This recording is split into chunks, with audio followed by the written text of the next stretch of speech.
Good evening, guys, and welcome out to Revolution. We have a special guest with us tonight. So we have Hefin Jones, and he has joined us all the way from the Philippines. And so maybe, Hefin, you can tell us a little bit about yourself. Okay. Tell us about what you're doing there in the Philippines, and tell us about your interest in the Bible and your bibliology. Okay, great. Okay, thanks, Nick. And thank you for inviting me onto the show. I've got to say, your intro music is kind of the most exciting podcast intro music out there. It's really quite stirring. Anyway, but tell the guys about myself. I'm a Welshman from Wales, originally in the UK, but these days I am a New South Welshman from New South Wales in Australia. I've become a naturalized Australian citizen, so both Nick and myself are both Aussies, though Nick's a kind of a true blue, real Aussie. I'm kind of a fake Aussie.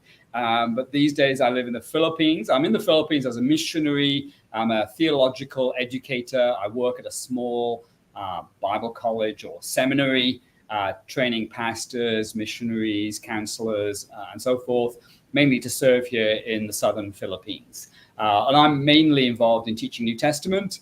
So that's kind of my background, my academic background.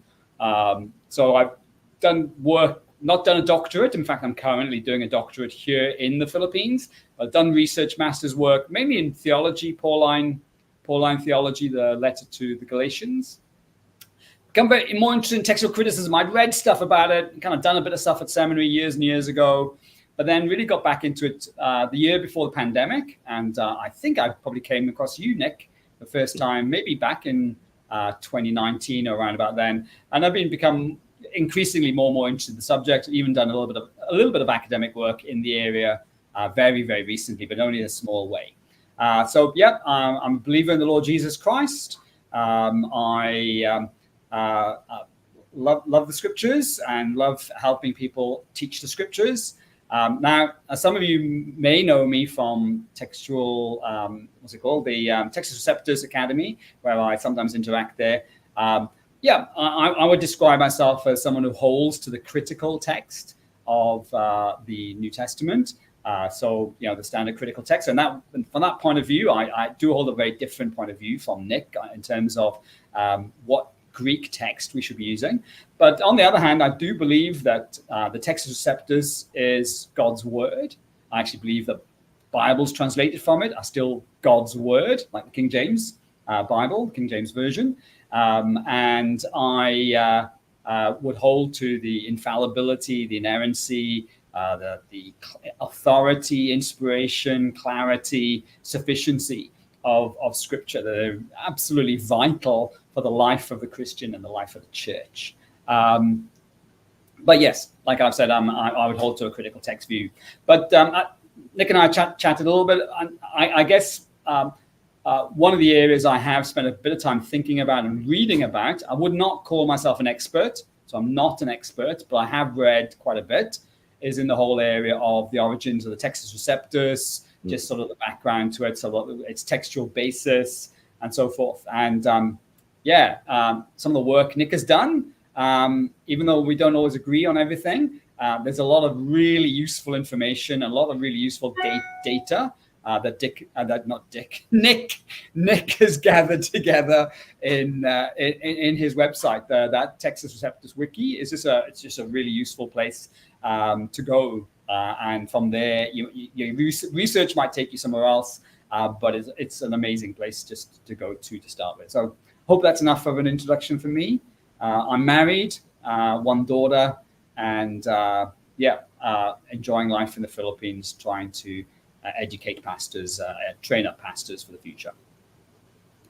That's great. Yeah, thanks for that introduction. So I guess we'll jump straight into some of these things we just sort of discussed earlier. Yeah. And so I noticed on Dwayne Green's podcast, you talked about different types of majority texts within the Byzantine stream of manuscripts. Can you sort of elaborate on that a little bit? Okay.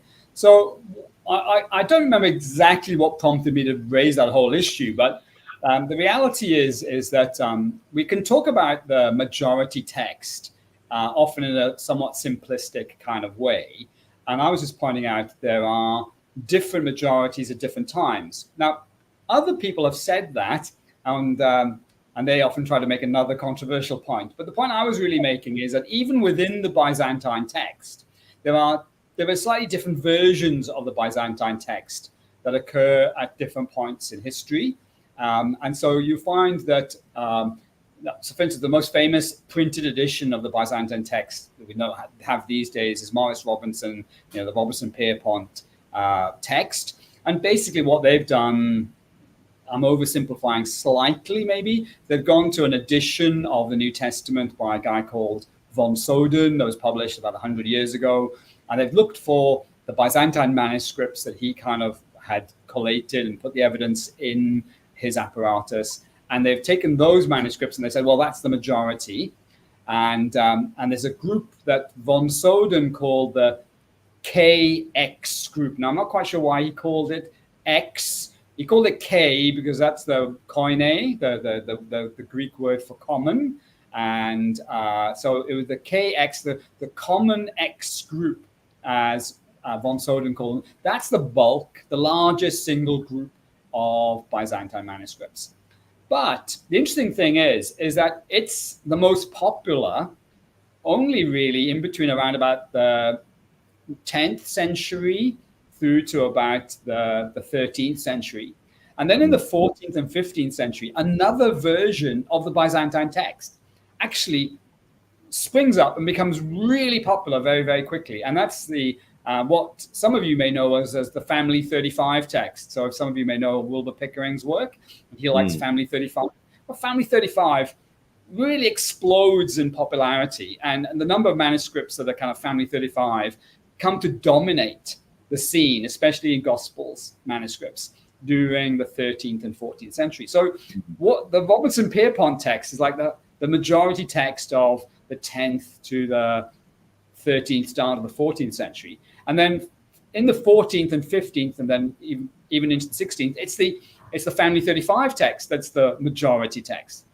But then if you go back in the other direction earlier, you find that even there are earlier stages of what we would call the Byzantine text, the broad Byzantine text, which are kind of precursors or forerunners of the KX text, the Robinson-Pierpont text. And some of them are more popular earlier on. So you have Family Pi. So there's a manuscript called Manuscript Pi, and then many manuscripts that are kind of related to it, or maybe we should call it Cluster Pi. They're a kind of a group, and they're kind of popular 7th, 8th, 9th centuries. Around about towards the end of that time, you have Family Omega or Cluster Omega, and they again Manuscript Omega, and a bunch of manuscripts like it. So what you can track is that at different times, there have been slightly different flavors. And let's be fair, these manuscripts are all similar. There are differences, enough differences you can tell them apart, but they are all Byzantine manuscripts. They're not Alexandrian, they're not Western or anything else. They're all part of the Byzantine family, but you do have the flavor is mainly kind of Cluster Pi initially, then Cluster Omega, then it's the KX group, and then it's the Family 35 or known as a KR. I can't say the letter R very well. I've got a slight speech impediment with R. Okay, the KR text.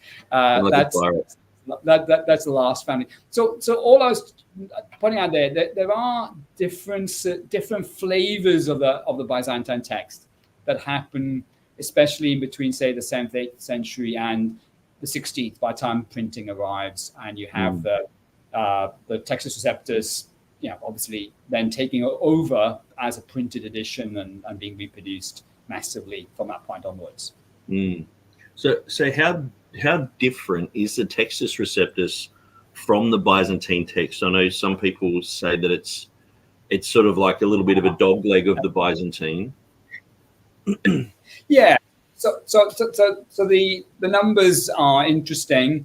if you would take the Robertson-Pierpont text as your standard, and you look for the variations from the Textus Receptus, there are about 1,800, 1,800 differences, I think, between a standard TR. So what you're looking at something like Stephanus or Elzevir or Beza, they'd all be about roughly 1,800 differences. Now, most of these differences are really small.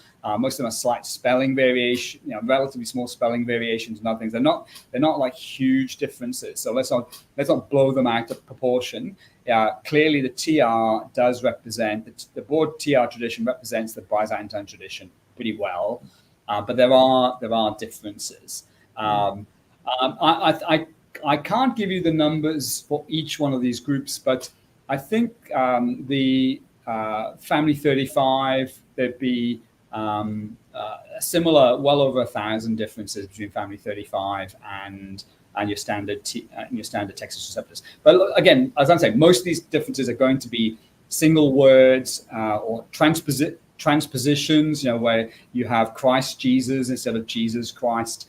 A one that's going to be very common, and you'll know that in Greek, early on we had humin and hemin, but later on Greek, those two vowels came to be the same sound.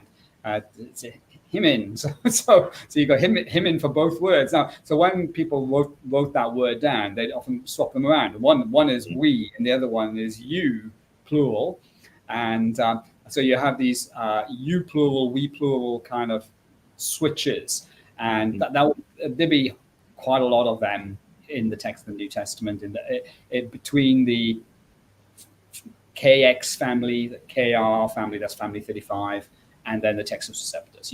So even though the numbers sound quite big, a lot of them they're at that kind of level, switching around of the orders of the Lord Jesus' name, or that kind of you and we interchange.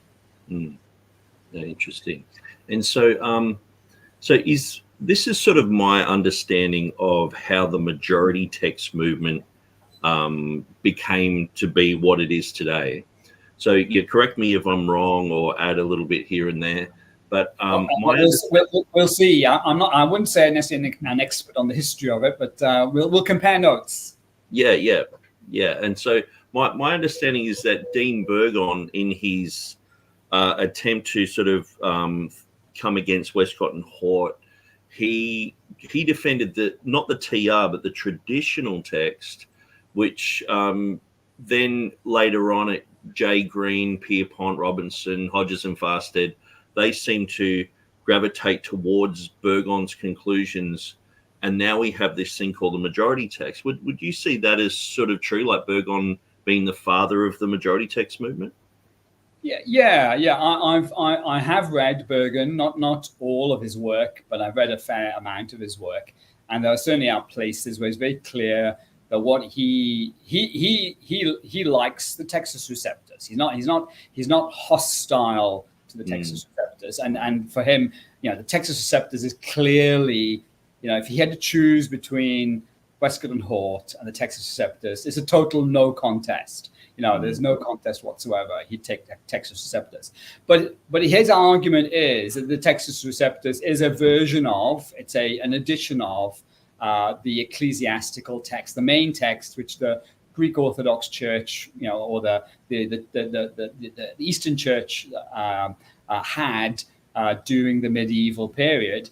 And then I know in a couple of places he then sort of say, well, yes, there are all these variations in the manuscripts, and maybe Erasmus didn't pick the best manuscript, or maybe it just so happened that the manuscript wasn't the best at that point. And if you look at enough manuscripts, you might decide there's possibly a better reading here and there.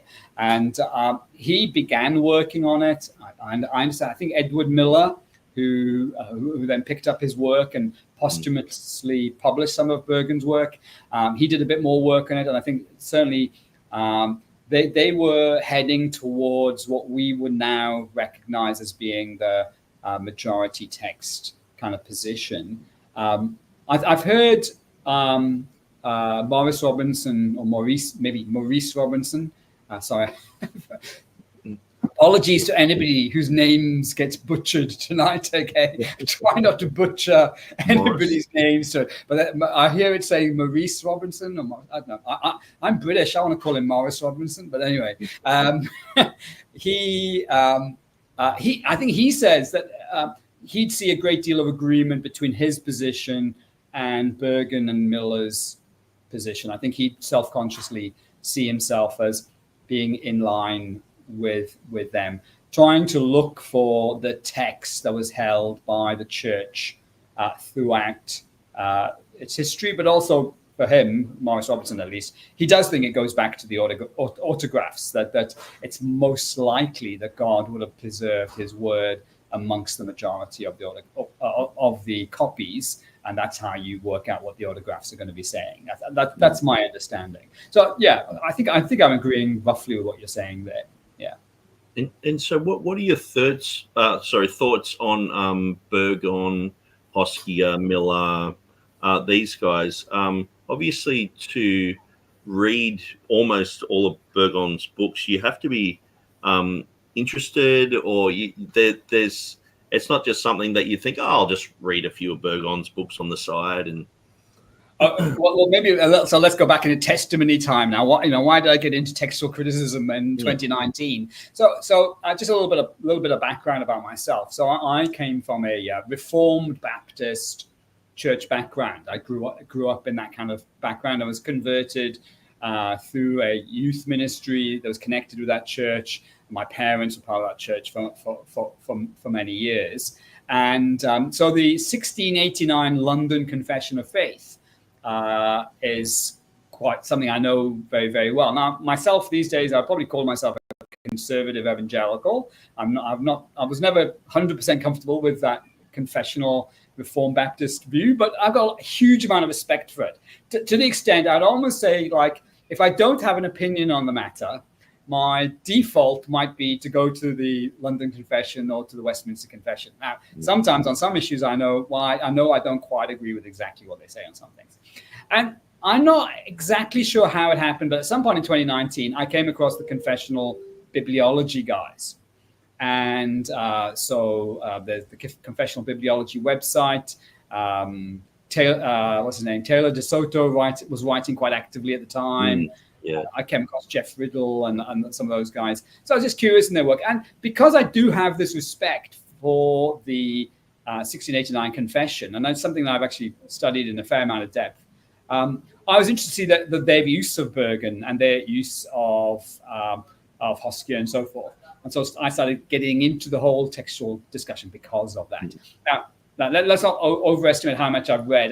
There's a couple of Bergen's things I haven't read. I don't think I've read the whole of his book on the ending of Mark, like the whole thing. I probably skipped through parts of it and so forth. But the interest was to see how strong were some of these confessional arguments and how strong were some of the wider arguments within King James advocacy or really Textus Receptus advocacy, and that's how I got into it.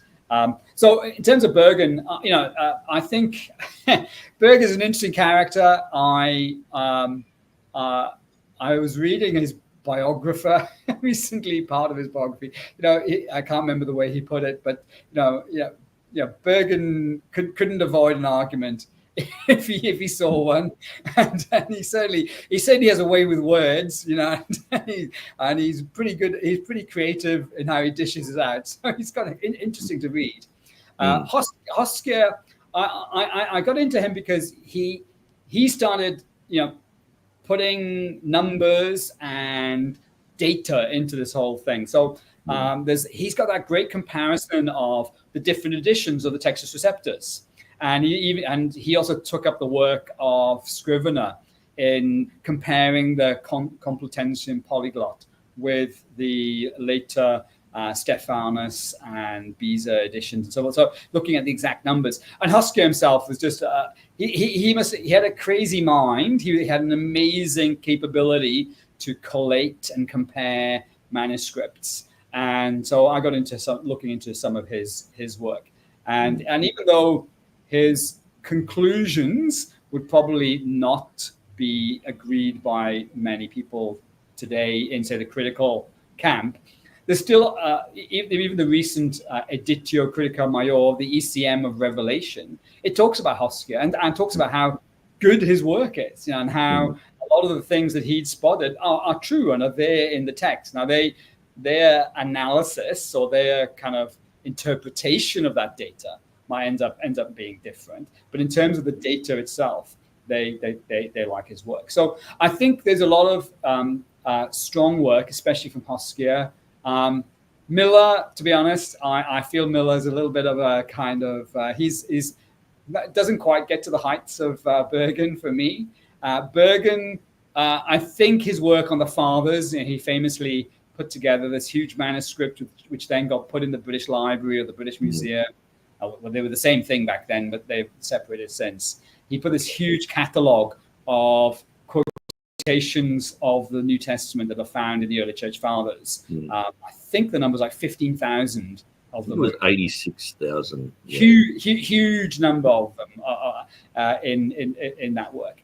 And, unfortunately, I think a little bit of a hard job to do and a hard job to get right. And I think even Scrivener in the 1890s was sort of saying, well, yeah, possibly we need to get better editions of the Fathers before we can too confidently quote them one way or the other for various reasons. But Burgon's definitely worth reading, and Hoskier as well. I think definitely worth knowing where they're coming from. Yeah.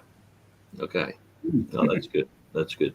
And so, with the Complutensian Polyglot, it's something that not everyone knows about. But before Erasmus, there was this edition, the Complutensian Polyglot, and it had a Latin edition with it as well.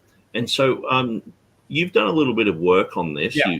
You've studied this. And so what were the manuscripts behind the Complutensian Polyglot? Like where did they come from? And do we still have access to them today? Yeah. Okay, so the first thing to know about the Complutensian Polyglot is that it's a whole Bible in Hebrew and in Greek, and then a bunch of translations. So in the Old Testament section, it would have the Hebrew, it would have the Septuagint, it would have the Vulgate next to it. It also has some of the Targums as well. So I think there's at least 4 or 5 languages on each page of the Old Testament. And in the New Testament, you simply have the Greek and the Latin text. And the Latin text is pretty much a straight Vulgate, a fairly normal, run-of-the-mill medieval Vulgate text. And in that way, actually, the New Testament volume is quite similar to what Erasmus was doing. You have a Latin text, and next to it, you have the Greek text. And the guys at the I'm going to get the name wrong. I'm very good at spoonerisms, where you switch around the syllables, or you switch around the consonants. So Alaca, I think is the actual Spanish place. Yeah, that sounds good. Just outside of Madrid. So in the early 1500s, they were tasked by Cardinal Jimenez to put together this Bible. He wanted Hebrew, Latin, and Greek in this Bible, and he was a fairly conservative Catholic. He wasn't very reform-minded. There were some reform-minded Catholics just before the Reformation. He was a pretty conservative Catholic, but he did think the languages were important, and he wanted to know what the relationship between the Latin and the Hebrew was, and the Latin and the Greek. He wanted, and in the New Testament, the same sort of thing as well. I've just become interested in the Complutensian Polyglot. It's the first printed Greek New Testament. Now, as people will probably know, it wasn't the first published. It got held back. It was sitting in the warehouse at the printers for about 7 years before it was eventually released. And the whole story of that is a whole controversial story.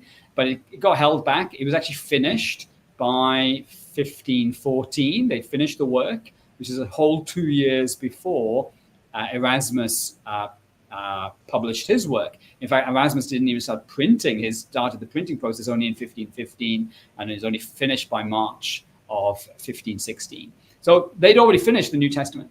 And so I was just fascinated to know what's the story of this this text. We know quite a lot about Erasmus's manuscripts, or we think we know anyway, and that's another whole area of discussion. But we do have a fair amount of knowledge.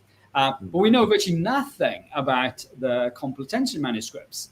And if you read any textbook, they'll tell you they've all been lost. There's some crazy stories, just like there are Erasmian myths. There's a couple of Complutensian myths, and one of the Complutensian myths was that during the 18th century, they were so uninterested in the manuscripts that they had in Spain that they actually sold them to a fireworks maker, and they had made fireworks out of the manuscripts of the Complutensian Polyglot New Testament. Now, that myth got kind of debunked quite a long time ago. I think even by the time of Scrivener and Tregelles, they were already debunking that myth. But the point is that the manuscripts are not known. They imply in what they say in their preface that they got manuscripts from the Vatican. So some Vatican manuscripts might have been used. So there was some discussion whether did they even use Codex Vaticanus, or did they use some other, what manuscripts did they use?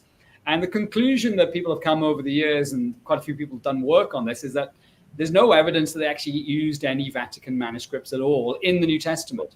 But they have found quite clearly, and they can identify Vatican manuscripts that were used in the Septuagint of the Complutensian. So the Complutensian, they know some of the Old Testament manuscripts. They know some of the Vulgates they were using, the Latin text. They know some of the Vatican manuscripts that were used for the Septuagint, and they know the some of the Hebrew texts. Some of those texts are still in the libraries at the University of Madrid, and some of those manuscripts are still in the library in the Vatican. But no one knows. So it's kind of interesting. You kind of hear, well, guys have discovered what Erasmus's manuscripts were.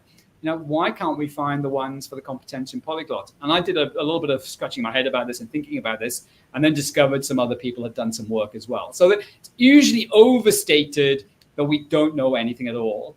That's often said we know nothing, but it's not really true. We do know something about the broad character of the Complutensian New Testament manuscript. So we know that the manuscripts of the Gospels are, roughly speaking, similar to Erasmus's manuscripts. They're not the same, but they're very similar. They're all they're basically within that kind of Maurice Robinson, Byzantine majority, KX kind of text. Now, identifying the specific manuscript, no, you can't do that, and it'd be very hard to do.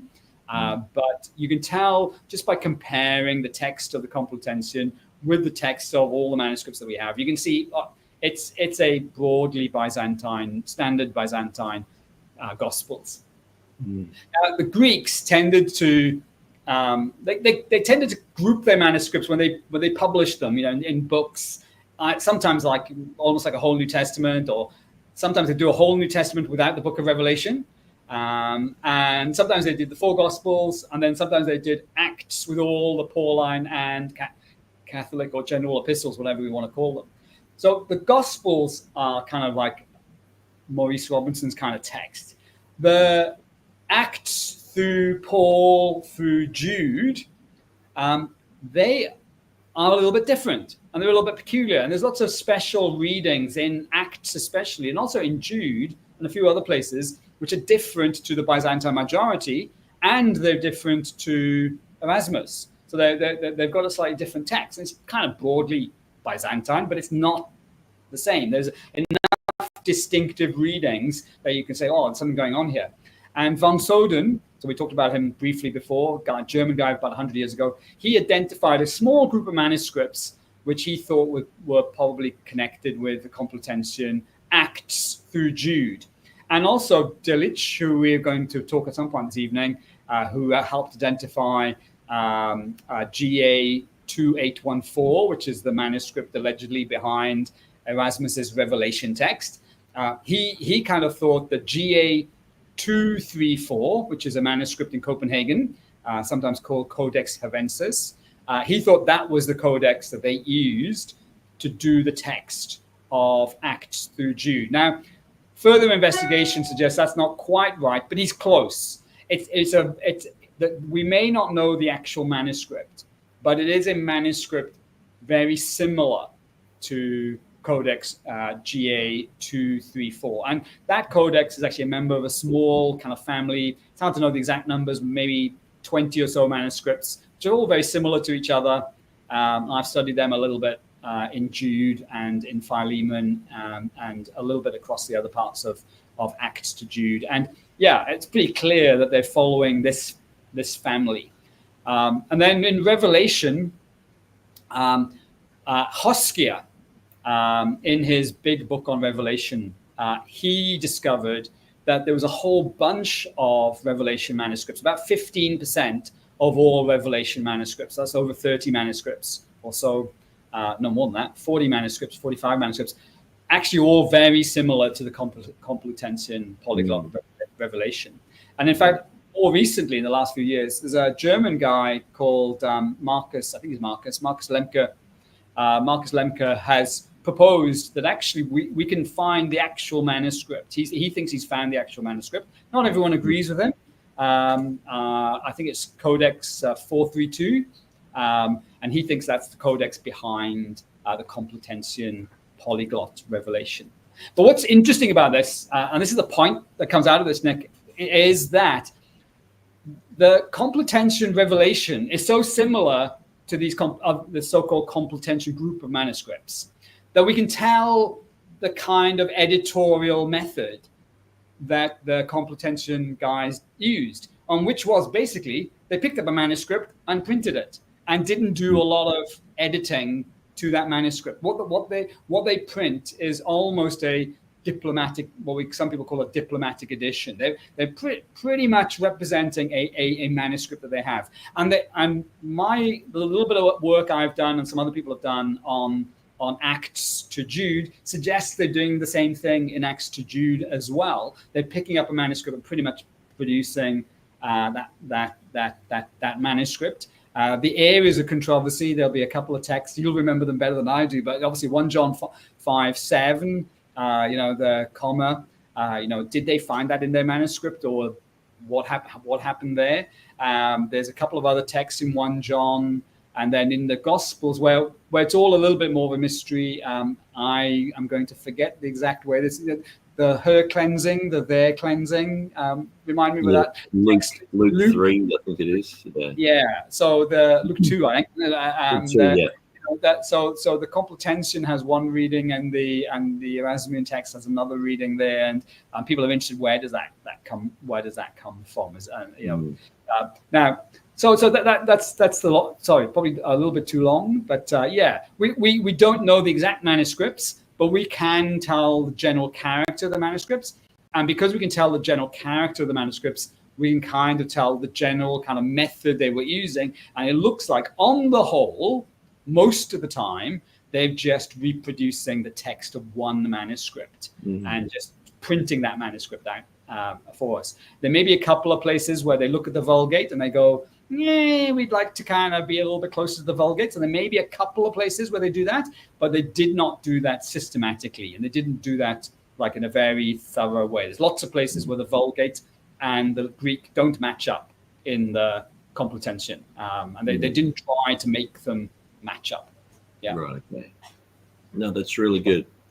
And so, do you know, like what manuscripts the Complutensian Polyglot and also like the Aldine used for their Old Testament? Because they had the Old Testament Greek, and the Aldine was the first complete Greek with Old and New. And so the Complutensian Polyglot guys were just really unlucky, because they actually managed to print the whole New Testament by 1514, but it got stuck in the warehouse, like we said, and Erasmus got his out in 1516. And then the Aldine Bible, which is the whole Bible, only in Greek, not a no Latin, no Hebrew, nothing else, just the Greek Septuagint with a Greek New Testament attached to it. It came out in 1518, and it beat the Complutensian Septuagint as well. The Complutensian Septuagint was already printed, finished. They finished printing by 1517, And it was also sitting in the warehouse waiting to be released. But the Aldine, the Aldine guys, Asolanas or whatever his name was, they got the Aldine Bible out, and that's a whole Bible from beginning to end. Now the Aldine is really clear on the Old Testament, and I'm going to say for now unclear on the New Testament. It's really clear in the Old Testament that the Aldine Bible is using. Now I'm going to use the New Testament name for it. GA 205. So GA 205 is a rare manuscript. It is a whole Bible manuscript in Greek. So a bit like the Sinaiticus and Vaticanus and a few others, Bibles from the early centuries, this is a whole Bible. But we actually know that the 205 is actually a young manuscript. We know it was commissioned by Cardinal Bessarion sometime in like the 1440s, 1450s. We even know the manuscripts he probably used to put it together. And GA 205 is pretty much definitely what was used to, they just went, the Aldines were in Venice. They just walked down to the Bessarion's library, which was at St. Mark's Cathedral. It's now next door to St. Mark's. They built a nice library for it a little bit later. They just picked up GA 205. They went back to the workshop and they printed the Old Testament from GA 205. There were very few readings in the Old Testament which cannot be straightforwardly accounted for from GA 205. It's the Septuagint specialists will say the Aldine Old Testament is pretty much well, I'm saying this a little bit too confidently, but they'll basically say it's GA 205, maybe one or two other manuscripts consulted here and there where they thought there were, if there was some strange reading or something, they may have gone and picked up another reading or two. So Cardinal Bessarion was a Greek who had come from Constantinople. Well, he's originally from Trebizond, but he come from Trebizond during the time of the fall of Constantinople, and he come to the West, and he eventually became a cardinal within the Catholic Church, and he brought hundreds of manuscripts with him and was responsible for many New Testament manuscripts coming over. And I don't know the exact numbers, but again, that at least dozens, if not hundreds of manuscripts in Venice. Venice would have been the perfect place to do a Greek New Testament or an Old Testament. And that's what the Aldine Press did. Aldus himself had just died in 1515, and his father-in-law, Asolanas, I think, finished off the job with some of his colleagues, and they used GA 205. But we know that they didn't use GA 205 in the New Testament. And so the New Testament text is different. And that's a whole other kettle of fish, what's going on in the New Testament. As for the Vatican, I can't tell you off the top of my head right now, but there are identifiable Septuagint and Hebrew manuscripts, both in Madrid and in the Vatican, which are identified. The reason I can't tell you is I've forgotten. I don't have that detail in my head. I'm not so on top of the Old Testament stuff as the New, but they are identifiable manuscripts that they clearly used for them. Well, one of the things with the Vatican Septuagint ones was that this was part of the why Complutensians didn't get released, was that they had borrowed a couple of manuscripts of the Septuagint from the Vatican, and they didn't return them. And Jimenez died, I think, in 1517 or 1518, and the Pope said, "Yeah, you can't print and distribute your Bible until you return my manuscripts." And there's actually an entry in the kind of the ledgers of the Vatican Library, which says, "Oh, we've now received these manuscripts back from the guys in Spain," and they then could issue a little note saying, "Okay, it's okay. You can now give them permission to publish their Bible." So one of the reasons why the Bible got delayed in its publication was that they hadn't actually returned some of the books they borrowed from the library. There you go. Yeah, but I'm not sure that every part of the Old Testament or every part of the Septuagint that we can identify all of the manuscripts, but we can identify for parts of the Old Testament, both in Hebrew and in Greek. And I think also, I'm fairly confident, in the Latin as well.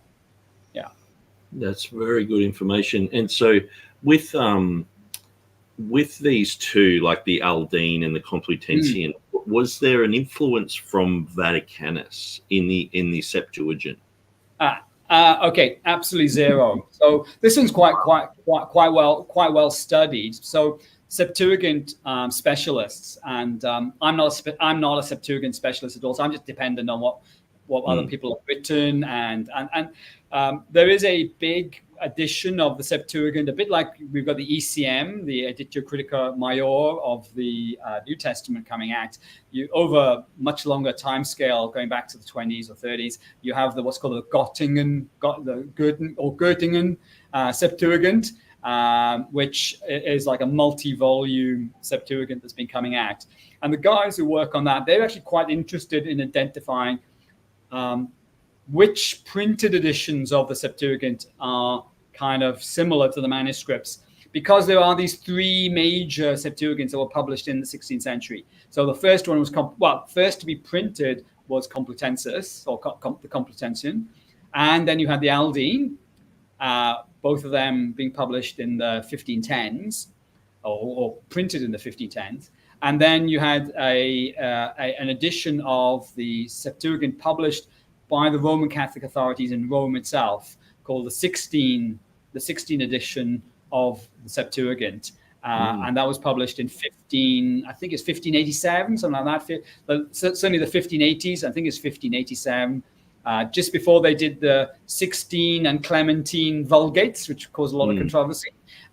Just before that, they did a 16 Septuagint, and the 16 Septuagint was a much more successful project than the 16 Vulgate. The 16 Vulgate, as many people might know, was so problematic, they instantly revised it and put out this other edition very soon afterwards. But the 16 Vulgate, the 16 Septuagint was highly regarded very, very quickly. And that edition is based on Codex Vaticanus explicitly. They actually discuss the Codex, they describe it, they even propose a date for it. It's the first extensive, detailed discussion of Codex Vaticanus itself. And essentially, the 16 edition of the Septuagint from 1587, so towards the end of the 16th century, it's basically an edition of the Vaticanus text of the Old Testament. Now, obviously, you may know there are major gaps in the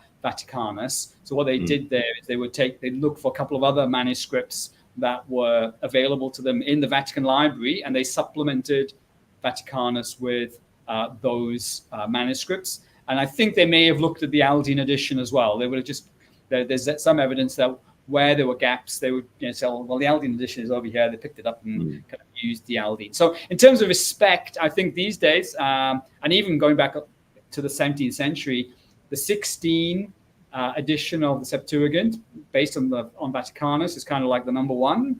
And then there will be the Aldine edition, largely based on GA 205.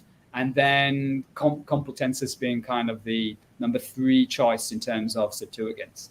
So the first time that the Vulgate, get the V's right, the first time that Vaticanus, the famous B or GA03, that famous manuscript in the New Testament, the first time that it gets published in a major way is in the Old Testament. The New Testament doesn't get published. In fact, the New Testament kind of, personally, I think it kind of gets semi-suppressed. Myself, I think they kind of want to control it.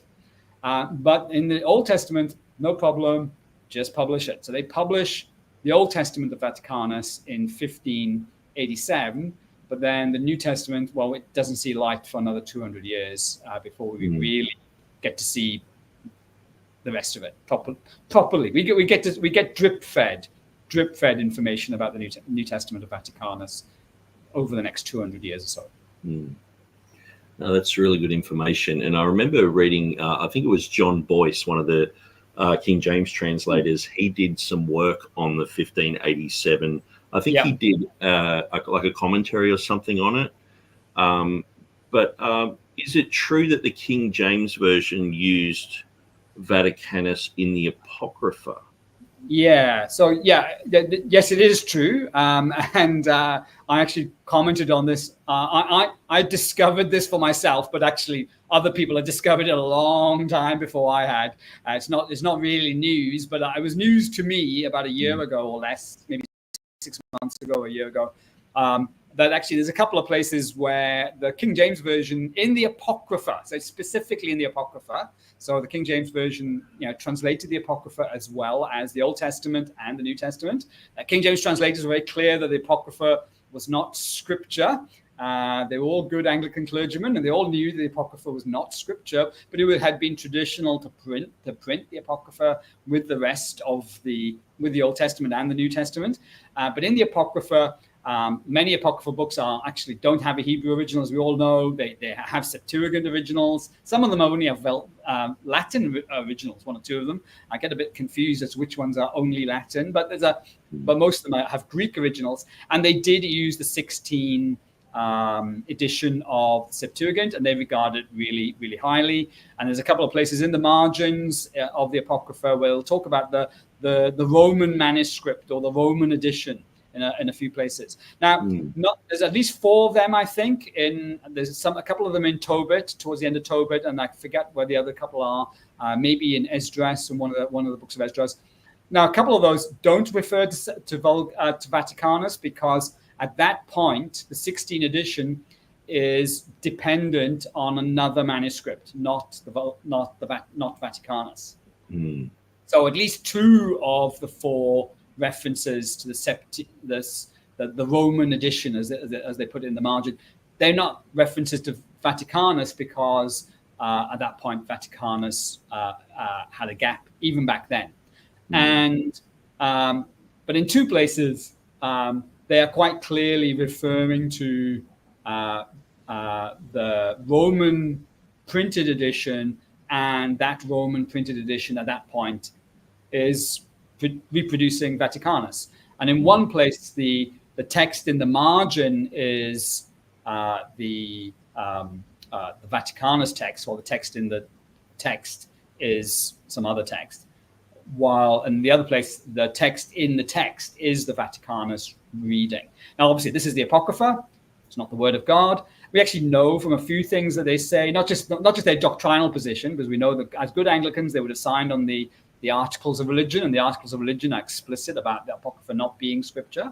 But we know from their other things they did and said that they didn't see the Apocrypha as being as important in terms of translation. They weren't quite as worried about it in some ways as the Old Testament and the New Testament. But they did depend on the 16th edition, and therefore on Codex Vaticanus for a couple of texts in the King James Version. And you mentioned John Boyce. I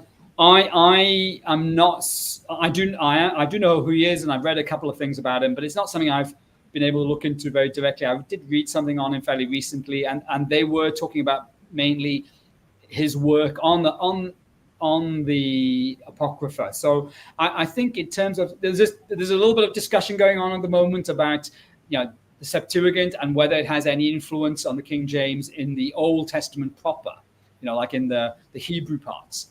As far as I'm aware, I really don't. I don't know. I don't know. I know that Boyce, who you mentioned, he was definitely interested in looking at the Roman edition of the Septuagint and working with it in detail in the Apocrypha. I can say that, but with on the authority of the people who are in the know. So I think they found a manuscript. I think they found his copy, actually his John Boyce's own copy of that Septuagint with all his kind of scribblings and so forth in the margins. The work I've seen is pretty much entirely to do with his investigating the use in the Apocrypha. So can't say anything at all about the Septuagint and the Roman Septuagint, and whether it may have influenced in any way, shape, or form anything in the Old Testament proper.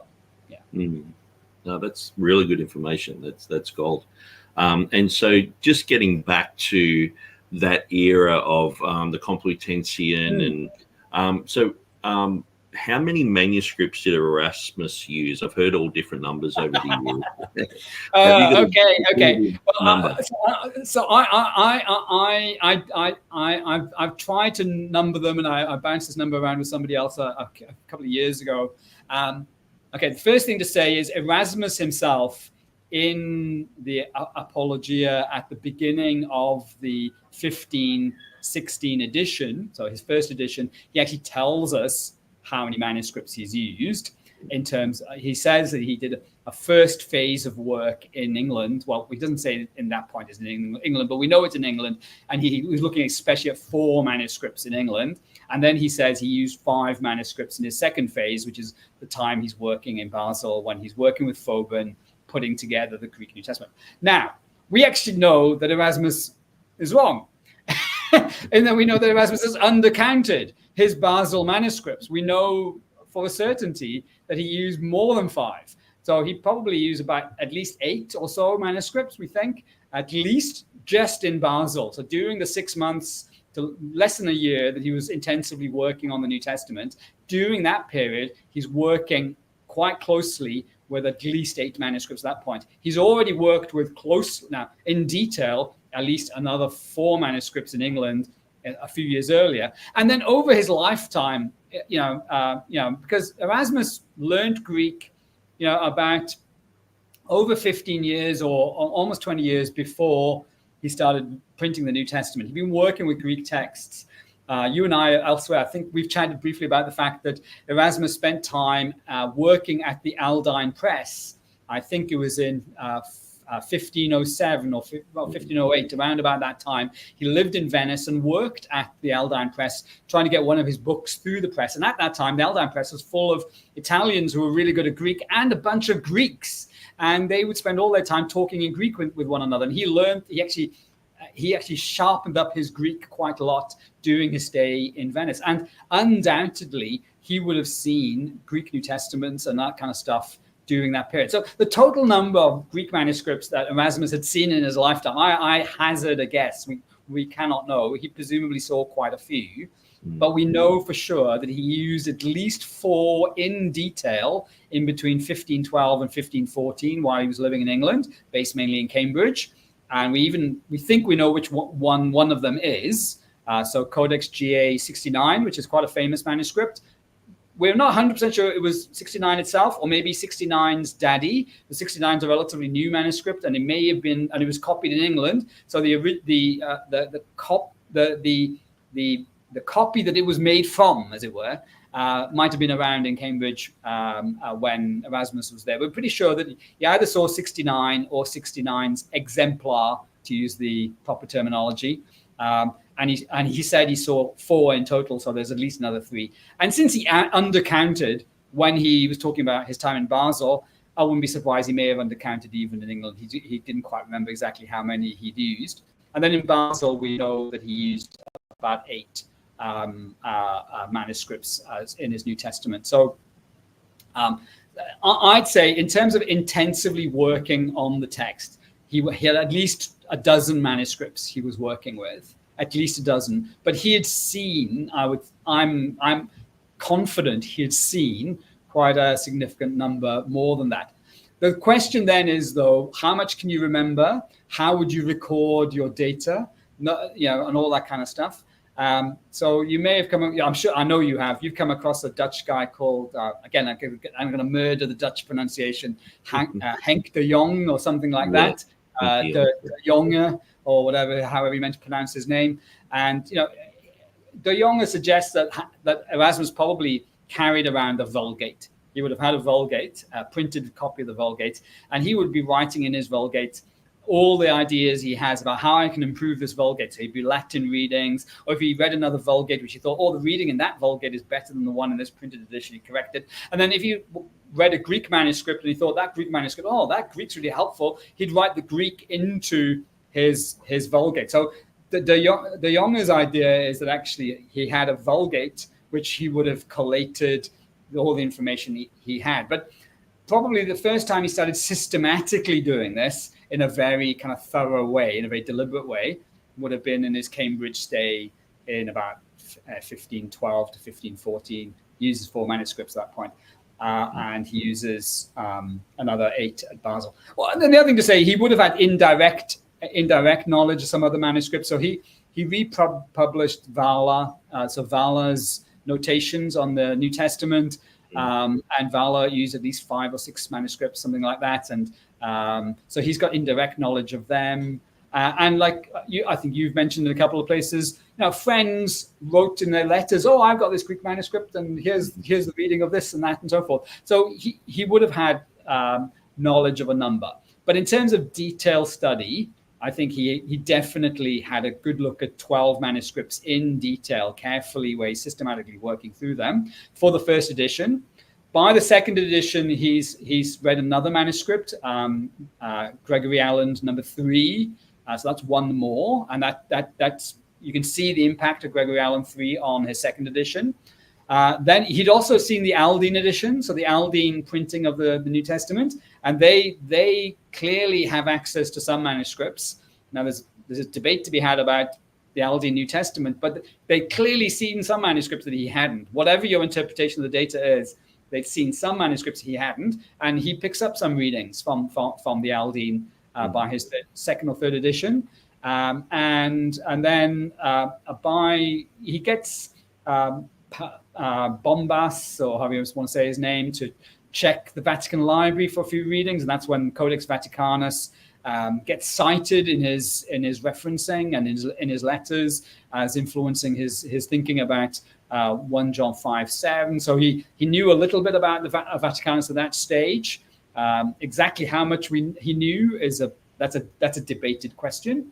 And then later, by the time he's getting to the 4th and 5th editions, well, definitely by the time he's approaching the 5th edition, he gets given 365 readings, at least 365 readings from Vaticanus by Sepulveda, as I've learned to pronounce his name in the last few days, I think, because he's got this accent on the U, Sepulveda. He gave him 365 readings, and we think it looks like he used at least 1 or 2 of them. There's 1 or 2 of them traceable back to Vaticanus, appear in the 5th. But he was not a big fan of the Vaticanus, especially by his last few years. So by the time he was putting together the 4th and 5th editions, he was a bit skeptical about Vaticanus in various ways. But there is some evidence he did use 1 or 2 readings from Vaticanus in the 5th edition, but they're pretty limited. Yeah. So I would say he probably had fairly good knowledge of 15 or so manuscripts. He'd probably encountered quite a lot more over his lifetime and be given readings from a few others.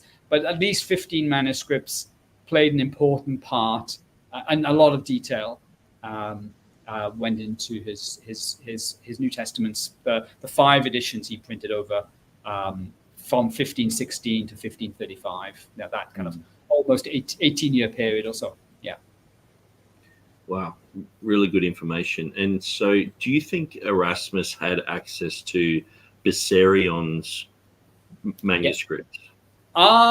Yeah, I think probably not. I think he may have seen those manuscripts. He may have potentially written down, like we were saying, if he was carrying a Vulgate around with him, he wouldn't have had a printed Greek New Testament with him because there wasn't one, as in no one had ever produced one. So he couldn't be carrying one of them.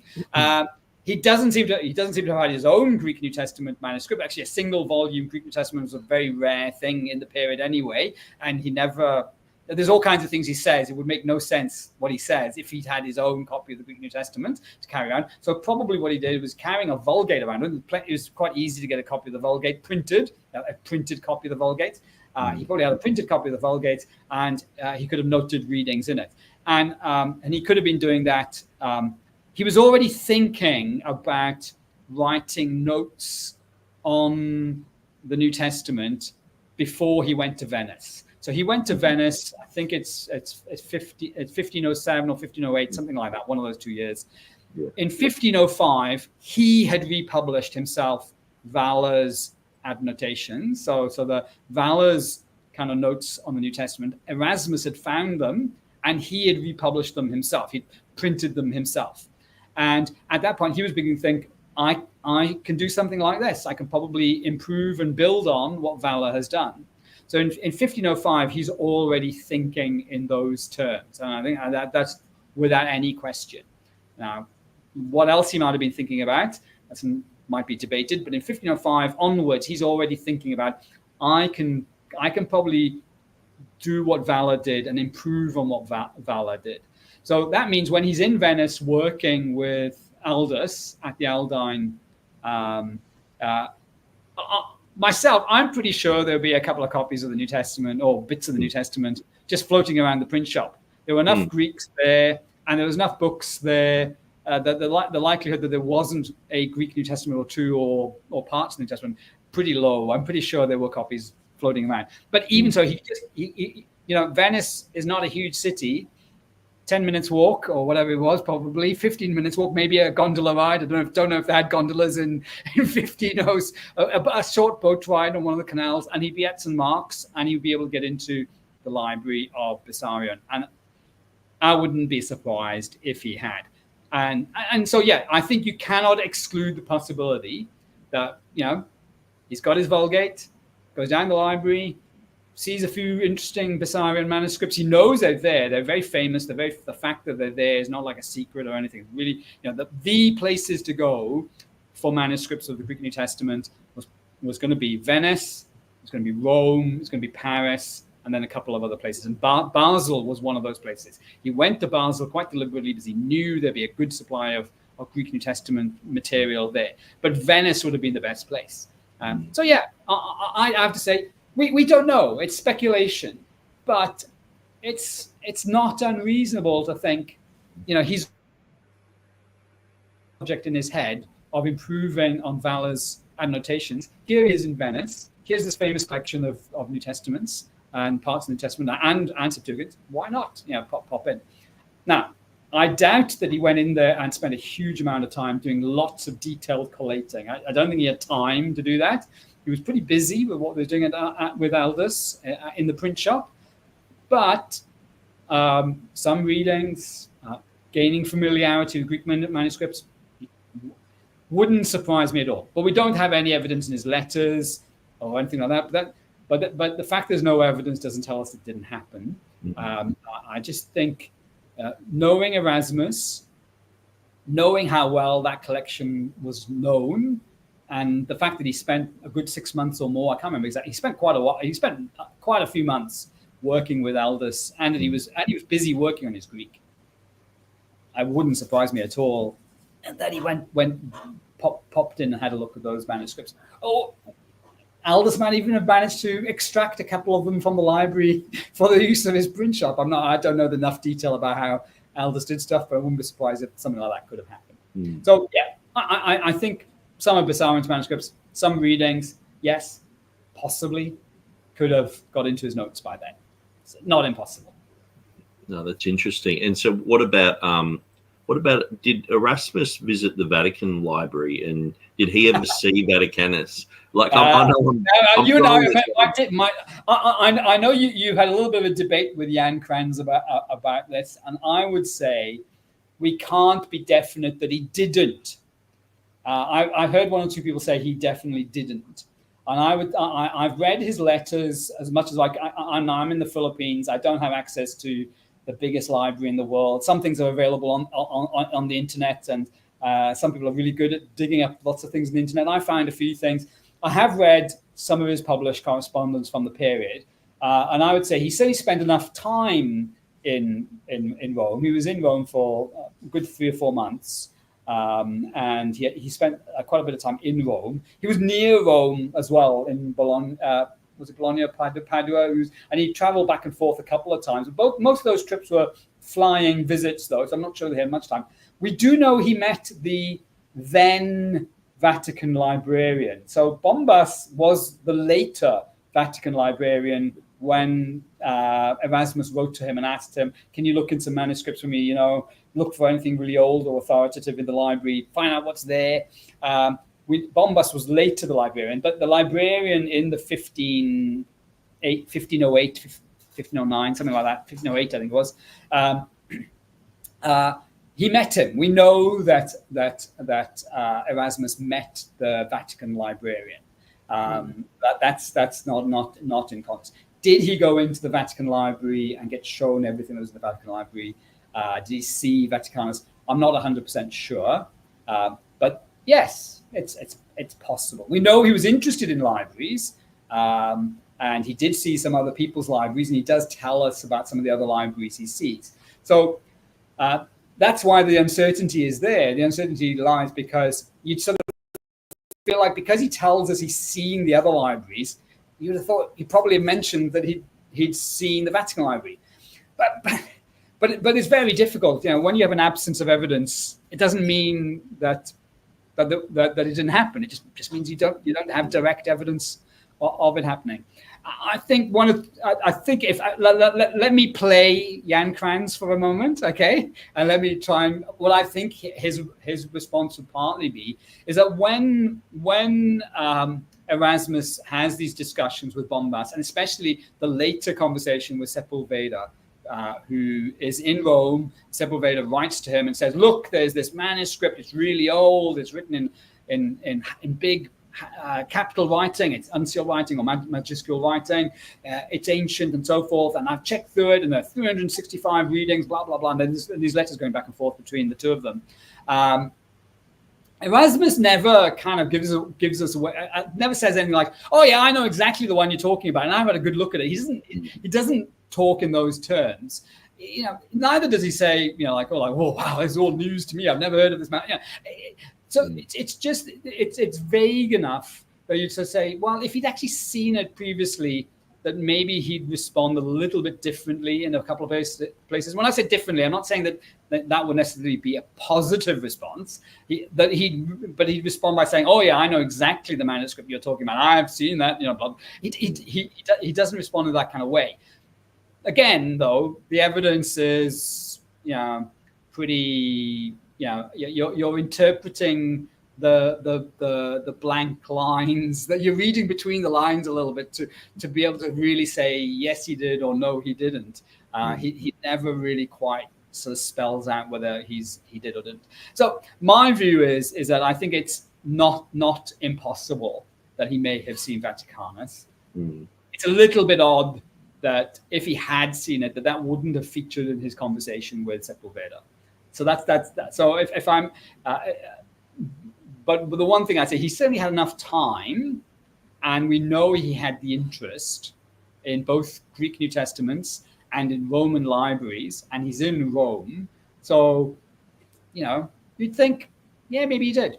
But then on the other hand, the other part of the story is we know that the Vatican have been funny about access to the Vatican Library, and they've been funny about who gets in and who doesn't get in, what they get shown, how they get shown it. There's all those amazing stories about what happened to people when they went to see Codex Vaticanus in the 19th century in particular. I don't know. I'm not sure how open they were, how keen they were to show everybody what they had.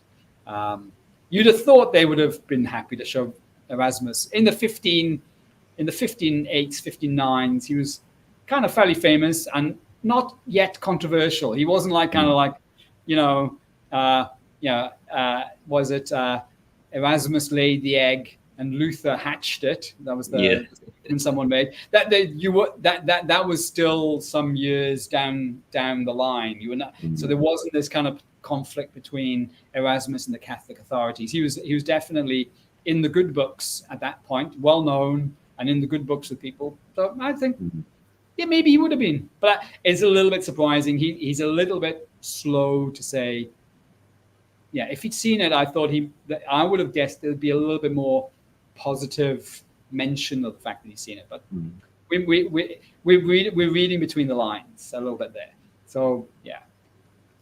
Yeah, no, I appreciate that answer. And just while we're on Vaticanus and Erasmus, so in his fifth edition. 1535 edition, he talks about the Latinization of Vaticanus, and it's sort of like he says it was Latinized at the Council of Florence or something like that in 1439, I think it was. And so, what are your thoughts on this, and what do you know about that? All right. Well, here we're getting into definitely in more hot water. Here, I think Erasmus got an idea in his head, and I think he was mistaken, to be honest. And I think there's evidence that he realized he was partly mistaken.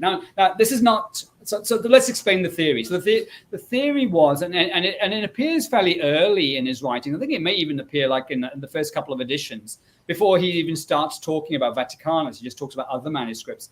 He believes that there were all these negotiations between the Roman Church and the Eastern Church, especially as the Eastern Empire is collapsing. They're kind of trying to reunite the churches and so forth. And the Council of Florence is one of these meetings. And he's got this idea that at the Council of Florence, that they basically got the Greeks to agree that they needed to revise their Greek texts, and they needed to agree on a New Testament Greek text which conformed to the Latin. So Erasmus had heard, I think, from Cuthbert Tunstall, I think his name is. I think he was the Bishop of Durham, or later the Bishop of Durham in England. He'd heard from Cuthbert Tunstall that this had happened, that the Romans had basically told the Greeks, we're interested in unity, but part of the unity is you're going to need to revise your Greek texts to kind of conform to the Vulgate. And so whenever he encountered readings in his manuscripts that were similar to the Vulgate, but dissimilar to other Greek manuscripts. So some Greek manuscripts were saying one thing, and other Greek manuscripts were saying another thing. He was finding variations, but one set of variations was similar to the Vulgate. He'd sort of say, that pro-Vulgate reading is probably from a manuscript that's been tampered with or produced after the Council of Florence. Now, it turned out that on cross-questioning and a bit further discussion, I've seen a couple of the letters that he wrote, and I don't remember off the top of my head who he wrote them to. He actually eventually kind of, right at the end of his life, sort of said, well, actually, maybe Cuthbert Tunstall didn't quite say that had happened, but it had become quite a fixed idea in his head that's what had happened. Now, the truth is, Nick, and I'll be honest about this, there are a few manuscripts out there which suggest that something like that may have happened. So I maybe not at Florence, maybe a little bit earlier. These discussions have been going on for a century and a half or so. There's a couple of Greek manuscripts out there which do have quite a lot of unusual Vulgate readings in them and so forth. And might they have been produced because of a process a bit like what Erasmus was describing? Maybe, possibly. Now, but in terms of Vaticanus, I think if he'd seen Vaticanus, he would have been a bit more cautious about that theory, because at least on a surface appearance of it, we won't get into the whole discussion about how old Vaticanus really is and all that kind of thing, but at the surface appearance of it, he would have had to say, well, yeah, maybe this wasn't produced at the Council of Florence. It's probably a bit of an older text. Now, he may not have any clear idea exactly how old it is, but he would have seen it looks like an older text. He did kind of retreat a little bit from that Latinization theory, but not so much that it really influenced his editions. It was a theory. It influenced definitely pretty much all his editions, I think, and he didn't really back away from it massively. He may have backed away from where he'd heard it from. Sorry, one last thing on this. You were asking about Bessarion, and could he have gone to see Bessarion's manuscripts? Well, he could have done that. But then, if he had seen Bessarion's manuscripts, I don't think he would have come away with the impression of much kind of a Latinization theory from Bessarion's manuscripts, because Bessarion's manuscripts were pretty straight down the line, what we would call Byzantine manuscripts in the New Testament. Bessarion's Greek manuscripts in Venice largely are within the kind of Byzantine mainstream, so he wouldn't have found much evidence for his Latinization theory there. Yeah.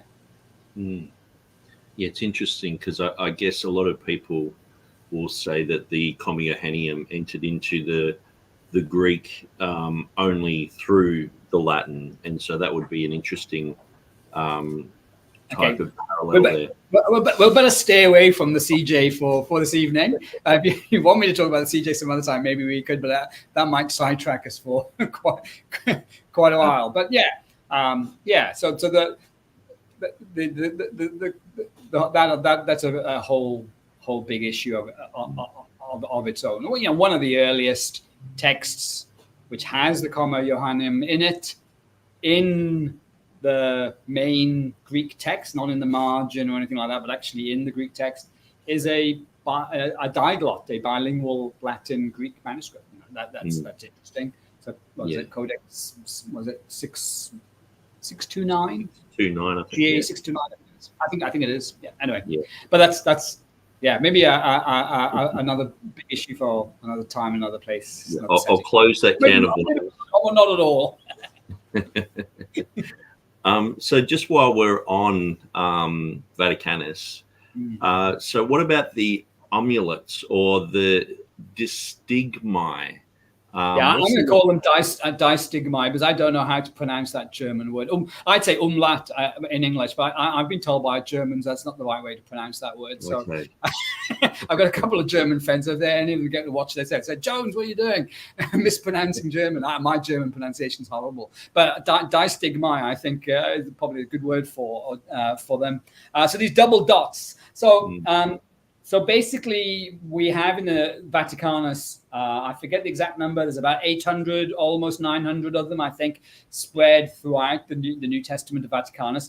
I've been told, but to be honest, I don't know the detail. I think there's a couple of them in the Old Testament section as well, which raises some interesting questions.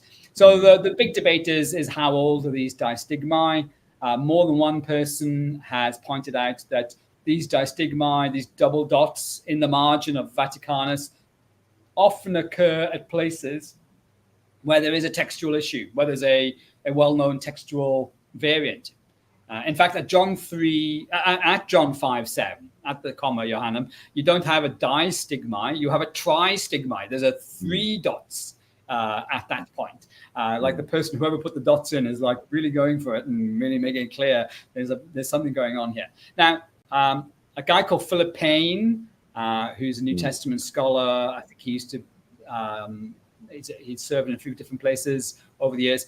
He takes the view that these dots are ancient. So he would think he'd take the standard view, which, by the way, I do take as well. But the Vaticanus is a 4th century manuscript that someone round about either in the 4th, 5th, 6th century, fairly early on, put in these double dots. This is what Payne thinks, puts in these double dots at various places where there are important textual variants. And this is evidence then for him of text critical work being done. And he's an egalitarian. He's quite strongly in favor of women in ministry. And one of the places where a couple of these dots happen is about the women being silent in the churches in 1 Corinthians chapter 14. And there's a double dot there. And so he thinks this is evidence that, even in the 4th century, some people knew that text was a dodgy text and shouldn't be there. That's his way of interpreting the distigma, okay? But then you've got other people. Maurice Robinson, I think he supervised a guy called Gravelly or something like that. I think it was Ed Gravelly or something. I think that was the name. Did a PhD with him or THM, a theological PhD or whatever. And he looked at all of these distigma and he said, well, a lot of these are majority text readings. A lot of these are Byzantine type readings. And maybe this is evidence of somebody in, like, I can't remember the date he picked, but maybe the 7th, 8th, 9th century, was pointing out all the places where Vaticanus was different from the accepted ecclesiastical text. So this is evident. These distigmi are evidence of the Byzantine text. I mean, they're all places where Vaticanus and Byzantine disagree.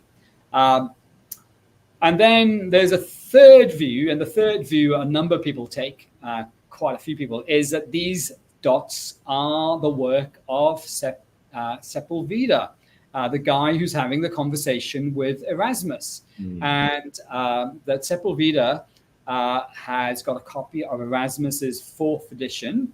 So the 4th edition of Erasmus is interesting. It's in 3 columns. it has, if I remember correctly, the Vulgate in one column, the Greek in the middle, and then Erasmus's Latin in the other. So you've got the Latin on both sides and the Greek in the middle. I think that's how it's arranged. It's been a while since I looked at it. And some people think that Sepulveda had a copy of the 4th edition, which got printed in 1527. And he sat down with Vaticanus, because he works at the Vatican, and he's gone through Erasmus's edition, and he's noted all the places where Erasmus's Latin or Greek somehow or other either contrasts with the Vulgate or contrasts with Vaticanus. And then he marks in Vaticanus all these dots. But then you sort of say, but Sepulveda told Erasmus that he had 365 readings that supported the Vulgate. So the interesting question would then be, okay, there's 800 plus dots. If we went through those 800 plus dots, can we find 365, which are the most likely pro-Vulgate, in favor of the Vulgate readings that he's finding in Vaticanus? Like that Sepulveda is cherry picking. He's cherry picking the best data and giving it to Erasmus. Now, the point at which this gets really interesting, I'm going to butcher his name. I believe you hope to get on your show. We couldn't call it show on your channel. Conversation with Nehemiah Gordon, who is he's a Jewish scholar. He has some interesting views. He comes from a particularly interesting branch of Judaism, but also he's recently been commissioned. I think he was actually commissioned to do this job of going to look at Vaticanus and try to. He's working with, I think her name is Ira Rabin or something like that, or Rabin.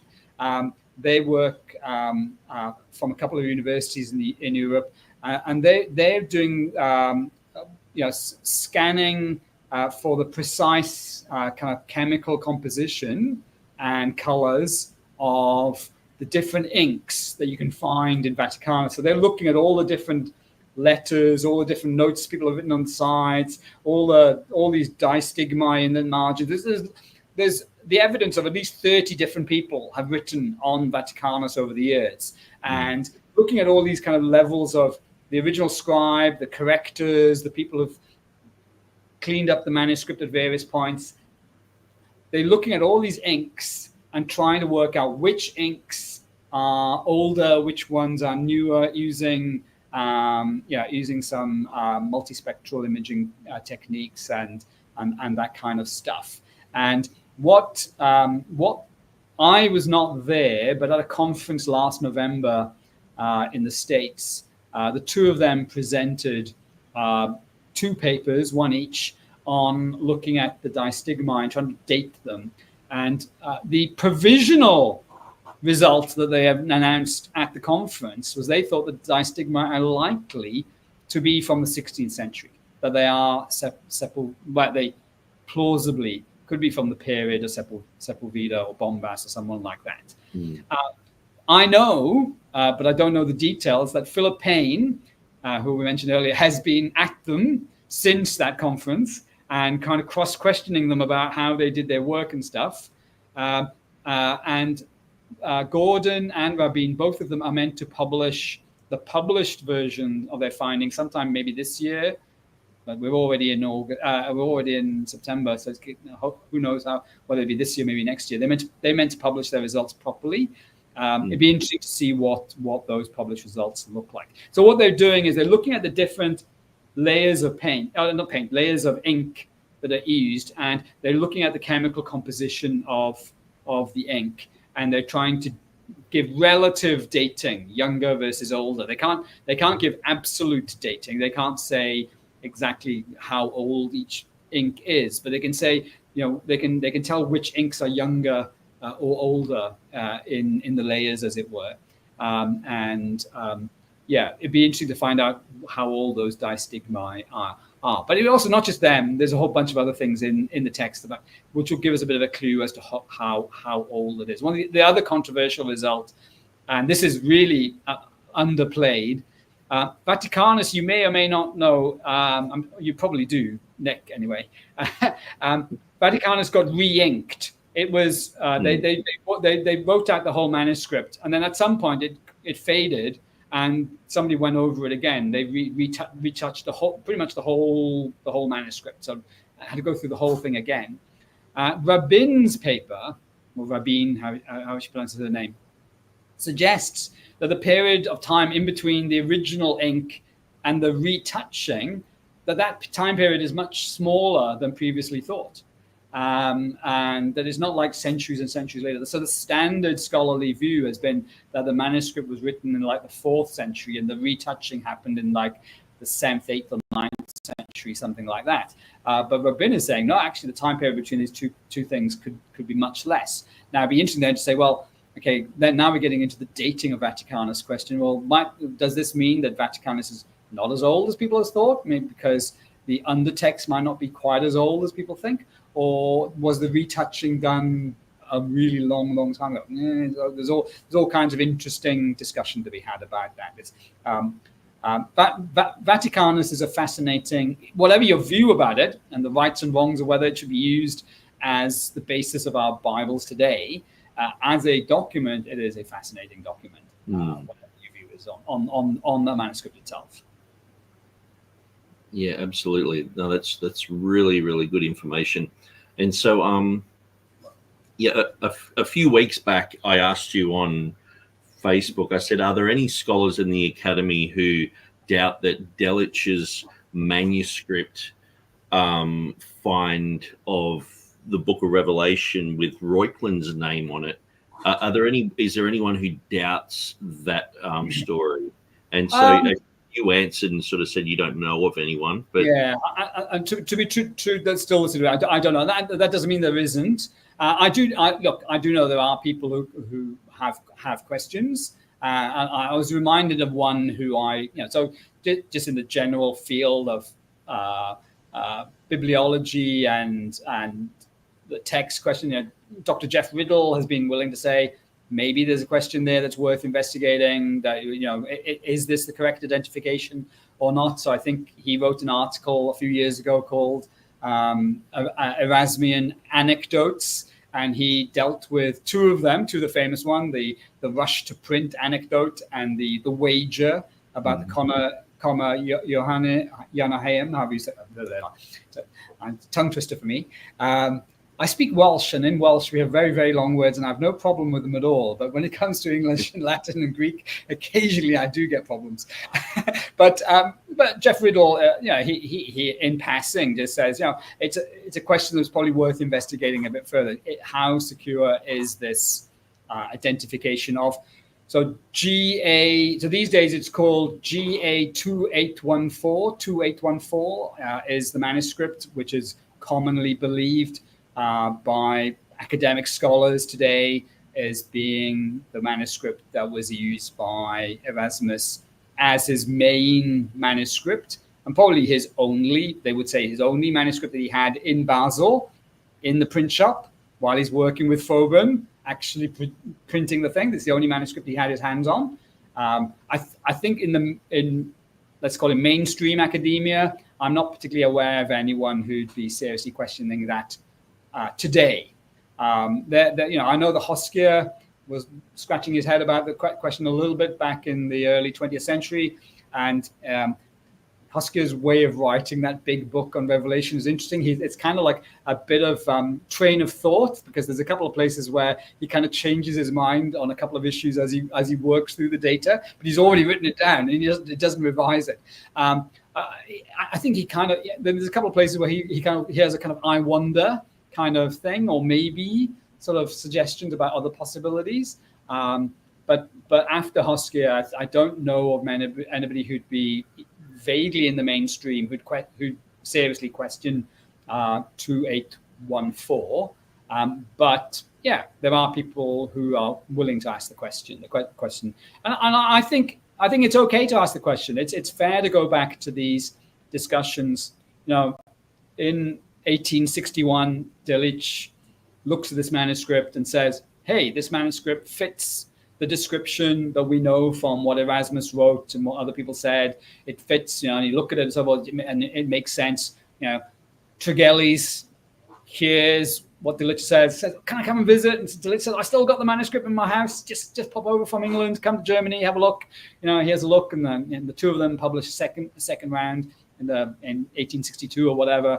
And then from that point onwards, it's an orthodoxy of critical scholarship on the New Testament that GA 2814 is that manuscript that Erasmus used.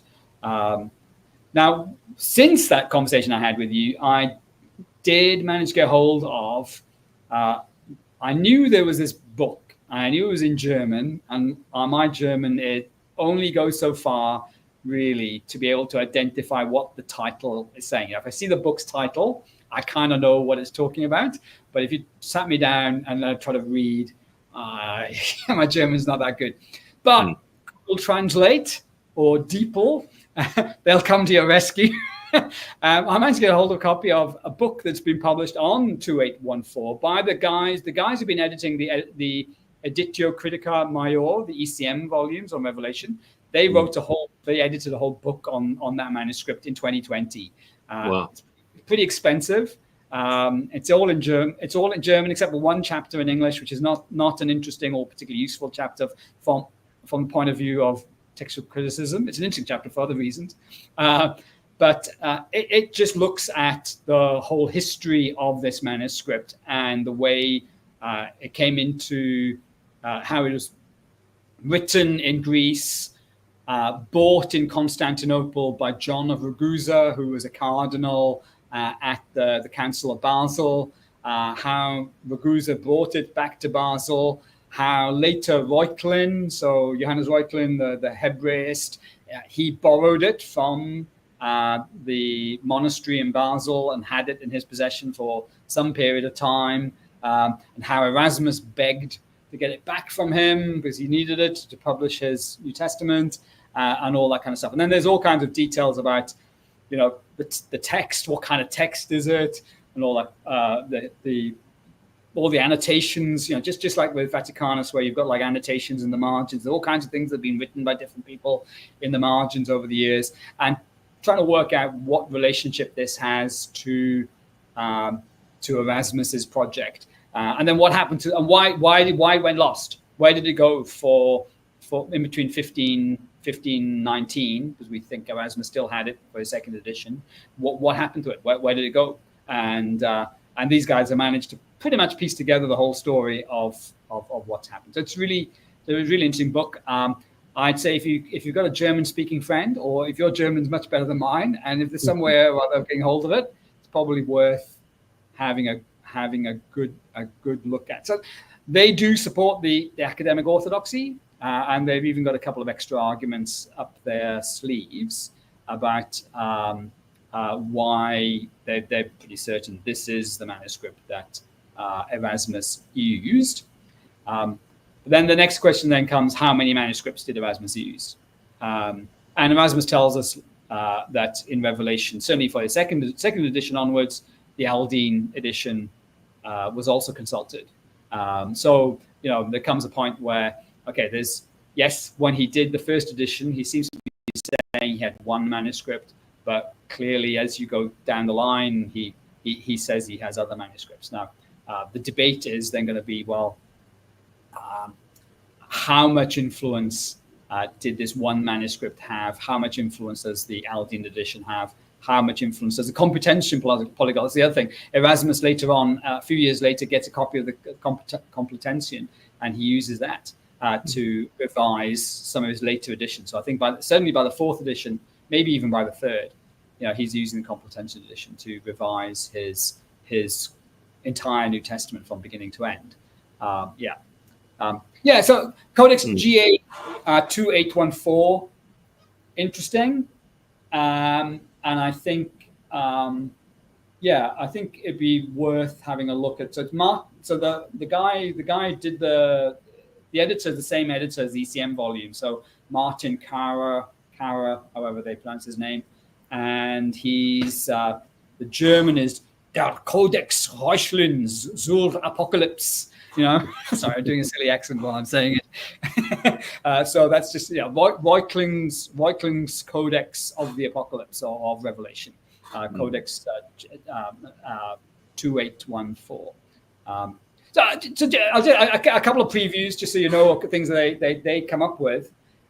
They have established that this manuscript is Reuchlin's because they've managed to find his handwriting in the manuscript in multiple places.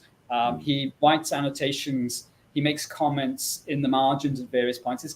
We have quite a bit of his handwriting from other places. We have quite a lot of Erasmus's handwriting as well. There's nothing from Erasmus in it, so there's nothing in the manuscript that directly connects it with Erasmus, as in Erasmus was here. Now, one or two of his other manuscripts that he used for his first edition, so Codex GA2, Erasmus' his own handwriting is found in the manuscript. So there's that's a no-brainer. We can see Erasmus writing in GA2, but there is no Erasmian writing, no writing from Erasmus himself in 2814. But there are comments by Reuchlin. So we know this is definitely Reuchlin's manuscript. Now, we've discussed before how many manuscripts might Reuchlin have had. We know he was a great collector of manuscripts and all that kind of thing. So, those are all fair questions to ask, and I don't really know the answer to that. And they don't go into that, whether he had any other copies of Revelation or not. They just don't. As far as I can see, I haven't read the whole thing. Like I said, it's in German, and my German's pretty poor. But from what I have read or what I picked up so far, they don't really enter into the question whether there were other Revelation manuscripts that he may or may not have had. But they are clear that 2814 definitely belonged to Reuchlin, or they actually point out it never really belonged to him. Apparently, it was a library loan that went on for years and years. And it actually came from Basel, and it should have gone back to Basel. And that's part of the reason why Erasmus could get it out of him, was that he was kind of reminding, well, actually, you borrowed this from the monastery here. You should give it back to me while I'm doing this printing job.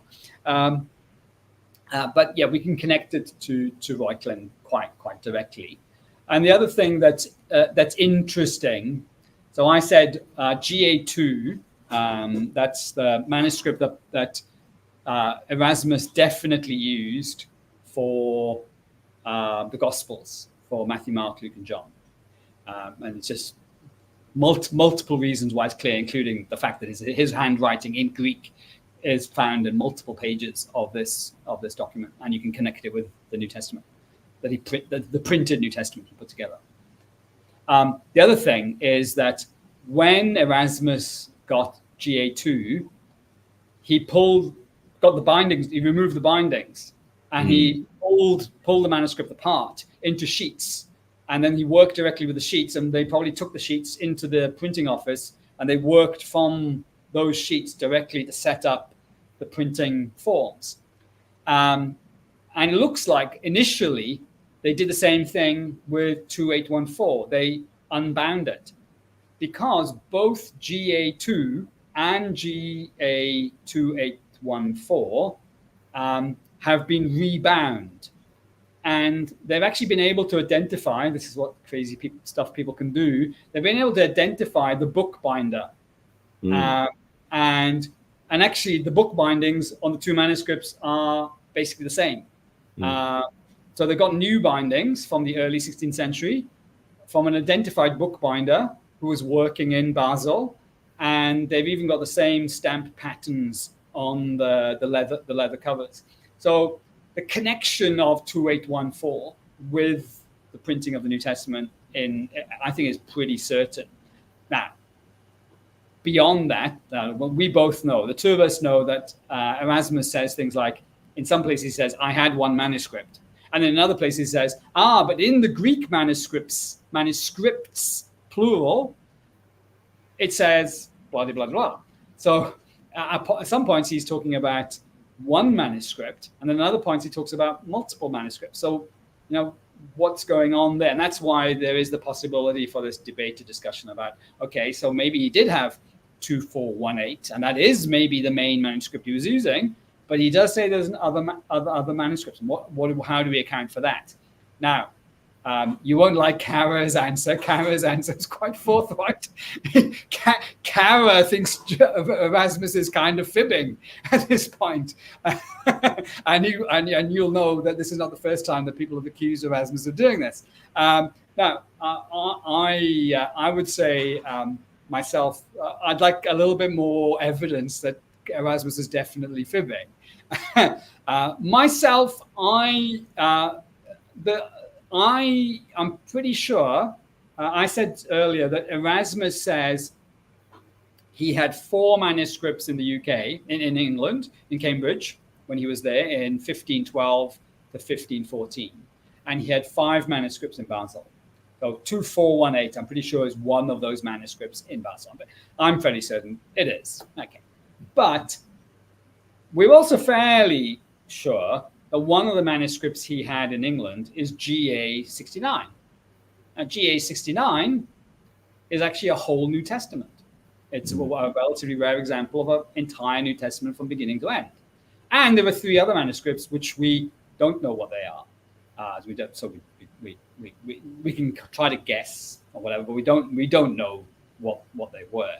So, again, to be fair, Erasmus could quite easily have read and seen Revelation manuscripts in England, and he could have noted comments about them both in his notations that would become his annotations on the New Testament, and even to have collated them a bit and put them into the margins of his printed Vulgate. That's a possibility.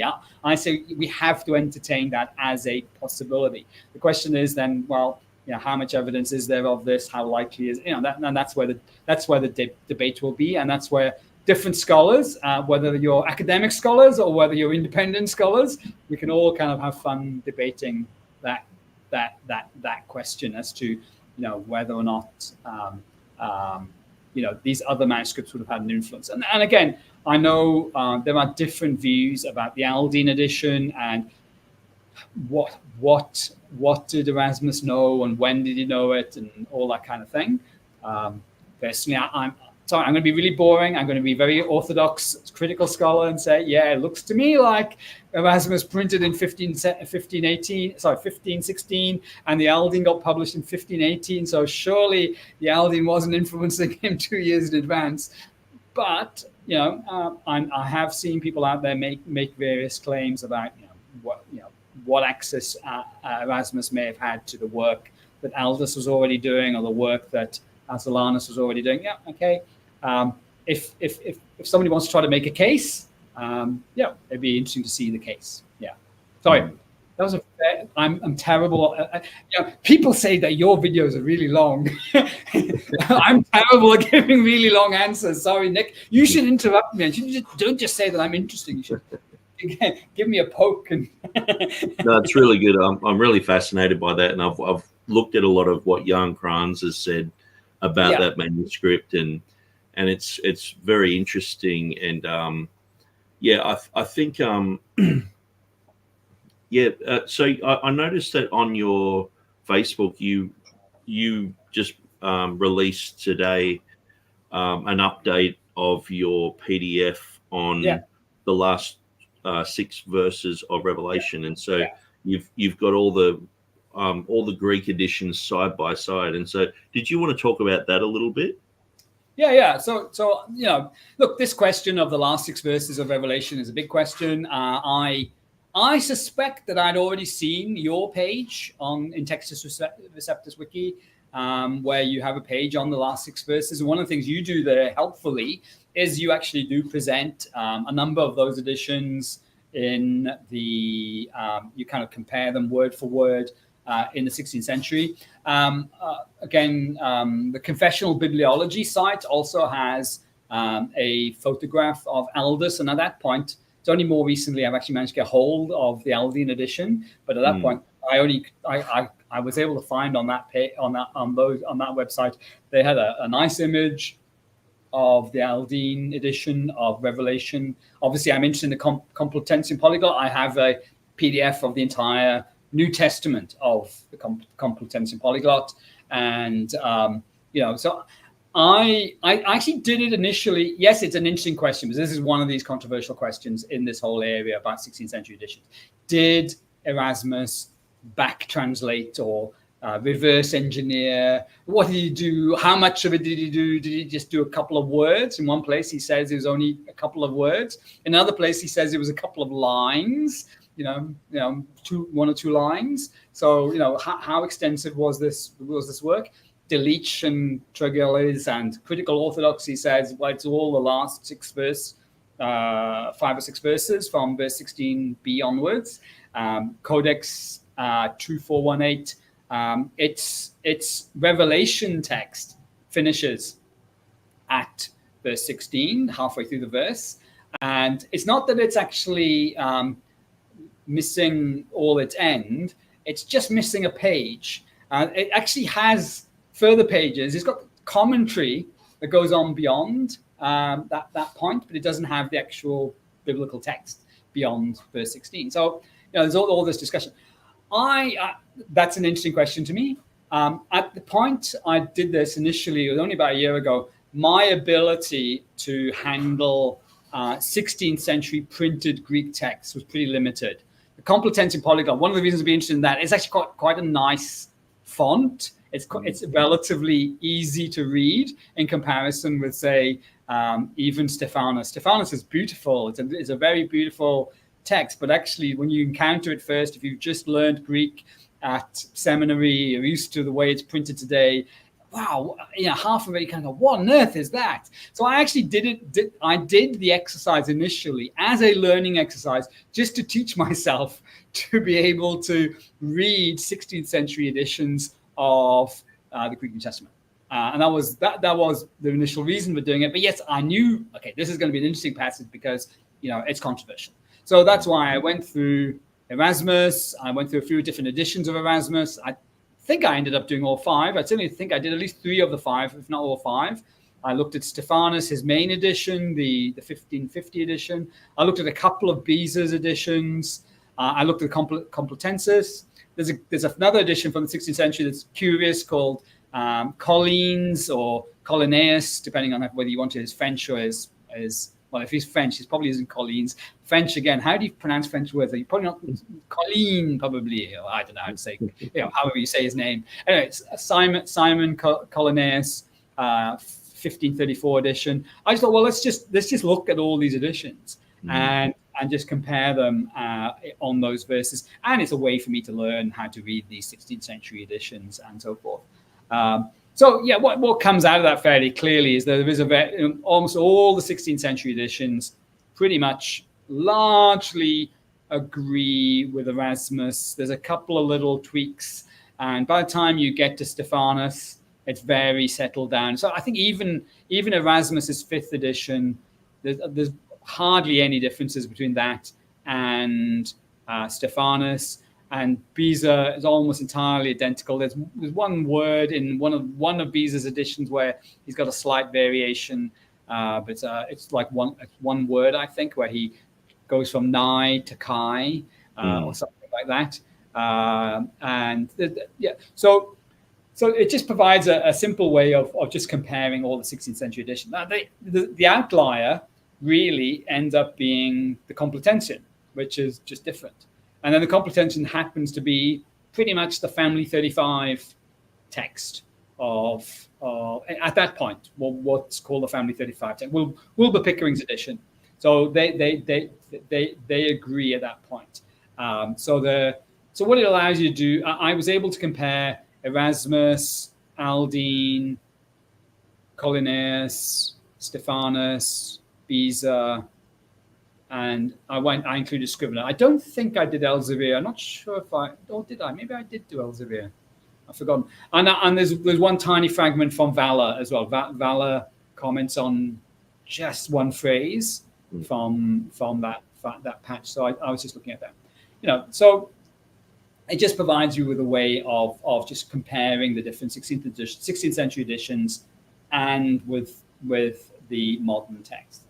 Now, I'm just going to put on critical text guy for a minute, and so you can roast me some other time, either now or later. Okay, so critical text guy at this point, to me, I would say my theory of the 16th century text is basically Erasmus did most of the work, and the Complutensian guys did most of the work. Everybody else is gravy. Okay. Basically, Erasmus did the work. He did do some extra work in between editions, but the 1516, 1519, 1521, 1527 editions. And by the time he gets to the fourth edition, he's done pretty much. He does do a bit more work for the fifth, but he's done pretty much all his work.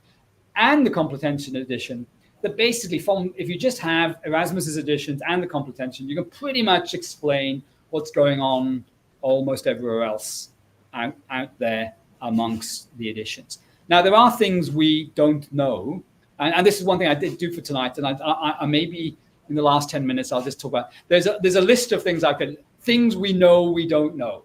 Okay, there are things we know we don't know about the 16th century, but my theory is that basically you can explain virtually everything in the 16th century editions simply by looking at what Erasmus did in his first few editions and what the Complutensian Polyglot does.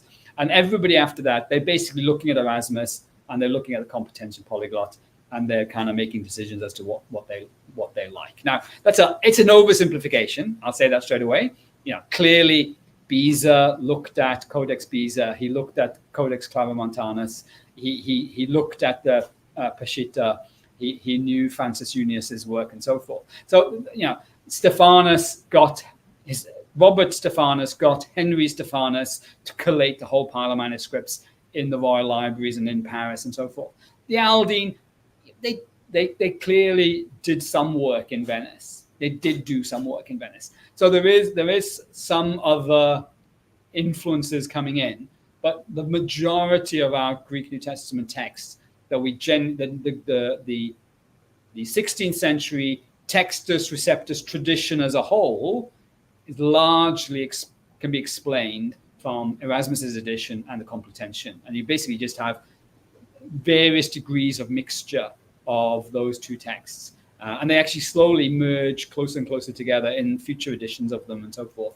And then now, correct me if I'm wrong, Nick, but my understanding is, and your view is that the Textus Receptus undergoes a process of purification, in a sense, during the 16th century, and it achieves a kind of maturity by the end of Beza's editions and the publication of the King James Bible. That's kind of how you would put things. Is that right? So, yeah, exactly. Yeah. Yeah. So now theologically, that may or may not be right, and we could have a whole discussion about whether that's the case or not. But I think historically, one could say, well, okay. You might even agree with your viewpoint, but then you could say, well, okay, what was the historical process God used in using the work of Erasmus, using the work of the Complutensian editors, then the further work of Stephanus and the further work of Beza. You can kind of look into that purification process, and I think you can see it as being a providentially ordered process that results in the text of maybe the 1589 edition of Beza, and then the final touches, as it were, with the publication of the King James and the implicit Textus Receptus that lies behind the King James. I think looking at the 16th century editions as a whole is really an interesting task. Even if you hold your view, Nick, it's still a very interesting and important task, because you can kind of see, well, how did God providentially work through all these different scholars and different editors and their editions to get to the point where we got to? Now, personally, I'm not convinced necessarily that Beza's 1589 is I'm going to put this really carefully. I'm going to get shot down anyway, but I'm not convinced that it is. It got to a point of preservational perfection that I wouldn't agree with the level of preservational perfection that you would take. Now, I still, like I said right at the start, my bibliology allows me to still say it's the Word of God. It is the Word of God, and I can say that quite happily. But I wouldn't take the view that Beza's or the implicit TR that lies behind the King James is preservationally perfect. I wouldn't take that view. Yeah. I'm kind of running out of time, but I just want to share something, if this is okay. Absolutely. And it's just to do with what do we know that we do not know? Because when we do history, and what we've been talking about today is more the history rather than the theology or whatever. When we do history, you kind of have to think in terms of probabilities to some extent. Some things are possible, some things are impossible. Some things are improbable. They might be possible, but they're improbable. But some things are more probable. Some things are, what you'd say in law, reasonably certain, or beyond reasonable doubt. That's the kind of way you kind of work in historical reasoning, historical thinking. But also, it's really helpful, and people have been pointing this out. I think you also know, what do we know, or at least we think we know. What do we know we don't know? And of course, there's a whole bunch of stuff out there which we don't even know that we don't know. We just don't know. Now, one of the things I appreciate about your approach and your work, even where we disagree, is you are interested in the historical question, and you're interested in looking at the evidence, and you're interested in trying to dig away, what do we know, what do we don't know, and so forth. You've provided a huge wealth of information in your website, and I don't agree with all your how you put things together always, but one of the things I appreciate is this try to deal with the evidence. And I just think it's really interesting to think about what we know we don't know. So I got 10 things and I'm not going to discuss them, but here's the 10 things that we know we don't know, and just share them really quickly. So I think they're quite interesting. First of all, like we've already been talking, we don't know the manuscripts behind the Complutensian Polyglot. We can kind of guess what they are, but we don't know. Okay. Erasmus, we don't know the 4 manuscripts that he used in England. We can guess one of them, but the other 3, we can't even really guess. At this stage, we don't know the 365 readings that Sepulveda provided Erasmus. Now, if Nehemiah, sorry, I got his name wrong already. Sorry, Mr. Gordon, Dr. Gordon. We'll go with that name. When Dr. Gordon presents his results, maybe we'll have a bit of a better clue. Possibly, maybe not. Maybe we'll have some better clues about those 365 readings. What's the relationship between the Aldine edition and the Erasmian editions? At the moment, that's under-investigated. It's not sufficiently investigated. And I know that's an area of debate, and I think it's an area worth more investigation. We don't know number 5, we don't know the text that the Aldine used. We're pretty sure that it's not in the New Testament. We do know in the Old. We know that maybe GA 205 was used in some places in the New Testament, maybe, possibly, but beyond that, we don't really know. Now, the critical orthodoxy is, and you know this, and I know you disagree with it, is that they ghost printed Erasmus, okay? But I think it's an area that's worth further investigation. And at this stage, I don't think the work's been sufficiently done. I know that the ECM of Revelation will have some answers, but I've not seen the ECM of Revelation. I don't have access to it. It'll be another year before I get to see it, at least. Colleen's. There's debate about Colleen's edition. What is it? Is it a bit different from the other editions? It's not been investigated enough. Stephanus, precisely the relationship between his first couple of editions and the 1550 Stephanus. It's been talked about by Mill and it's been talked about by Scrivener, but honestly, not been looked at really carefully. It's probably worth very carefully. Stephanus, of course, himself, he's the first critical apparatus And he quotes about 15 different manuscripts in his critical apparatus in the side of the Stephanus 1550 edition down on the sides of the pages. At least 2 of those manuscripts, we don't know what they are. He knew what they were. He had them, but we don't know what they are.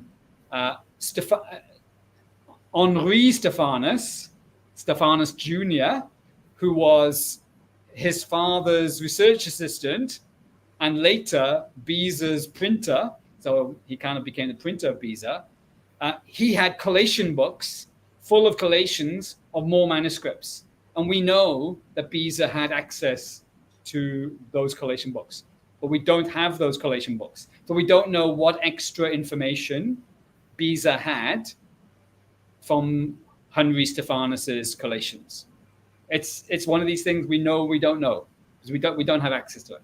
Okay, and the last thing of my top 10 of things we know we don't know exactly which Greek texts, both printed editions and manuscripts, that the King James translators had in front of them at every point.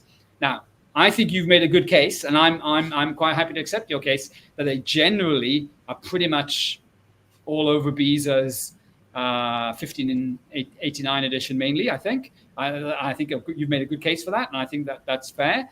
But I think the other people have suggested they probably did look at manuscripts. They were based in Oxford and Cambridge, and both Oxford and Cambridge had New Testament manuscripts, quite a few New Testament manuscripts.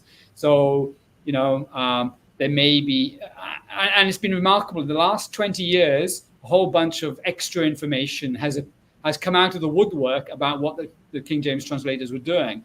30, 40 years ago, you'd have said, it all went up in flames. When St. Paul's burnt down in the Great Fire of London, everything was lost. But over the last 30, 40 years, people started discovering more and more bits and pieces of information here and there.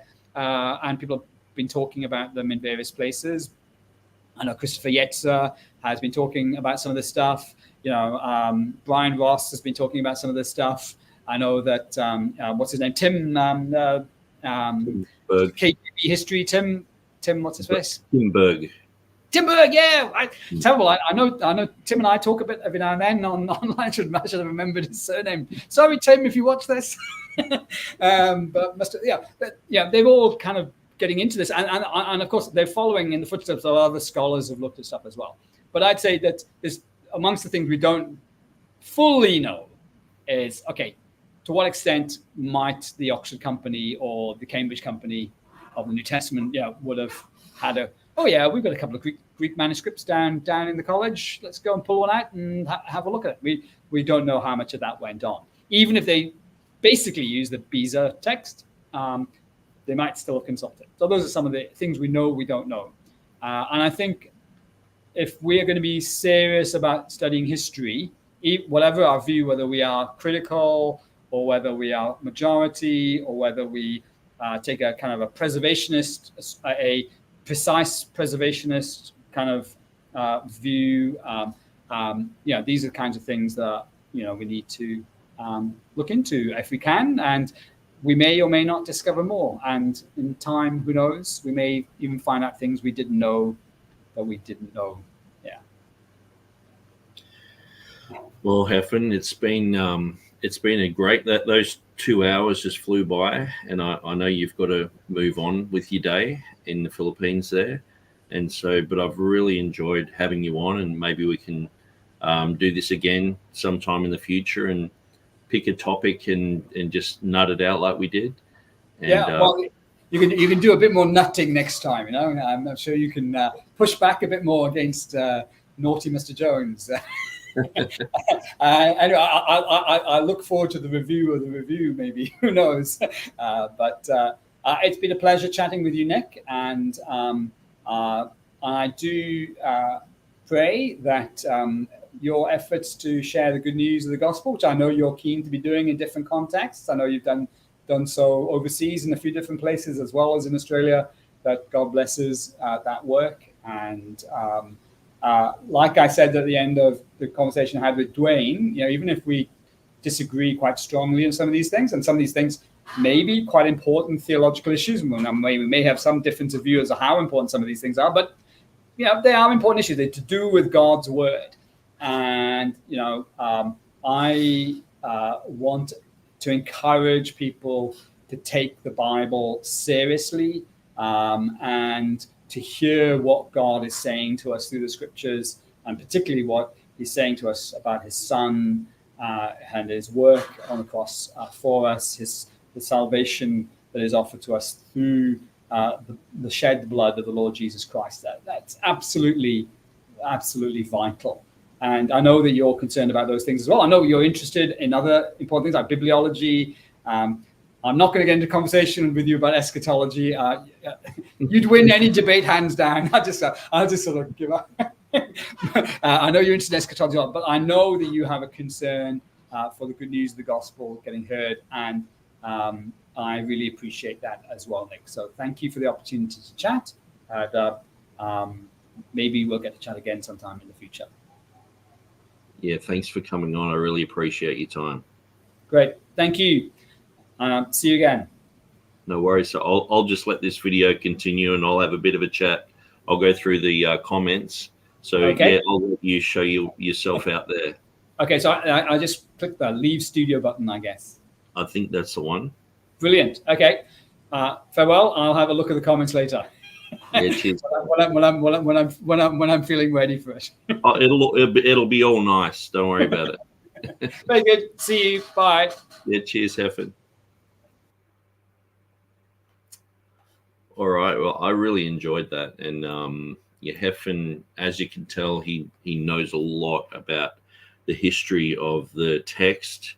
He's got a lot to say about the Byzantine text and the influences on the Textus Receptus, and so it's been great. I know he probably wanted me to interact a little bit more, but I felt that what he was saying was he was sort of sharing what I would say as well, and he was quite conscious of that, and so that was very good. I really enjoyed that. So I'm going to go through some of these comments here, but just before I do that, I just thought I'd show what we've got coming up. So we have Nehemiah Gordon is coming on the program, so that's going to be really good. Now I've just got to double check with Nehemiah, because in the email he said, can we do it on Friday the 12th, but Friday is in the United States is on the 13th, and so I've just got to double check with him on that, because of the difference in time zone,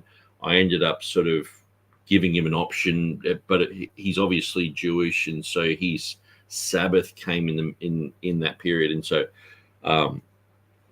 but regardless, we've got the day booked in, whatever day it is. If it does happen to be on the Thursday, which is the 12th, instead of the Friday, I'll just work around that, and we'll just figure that out.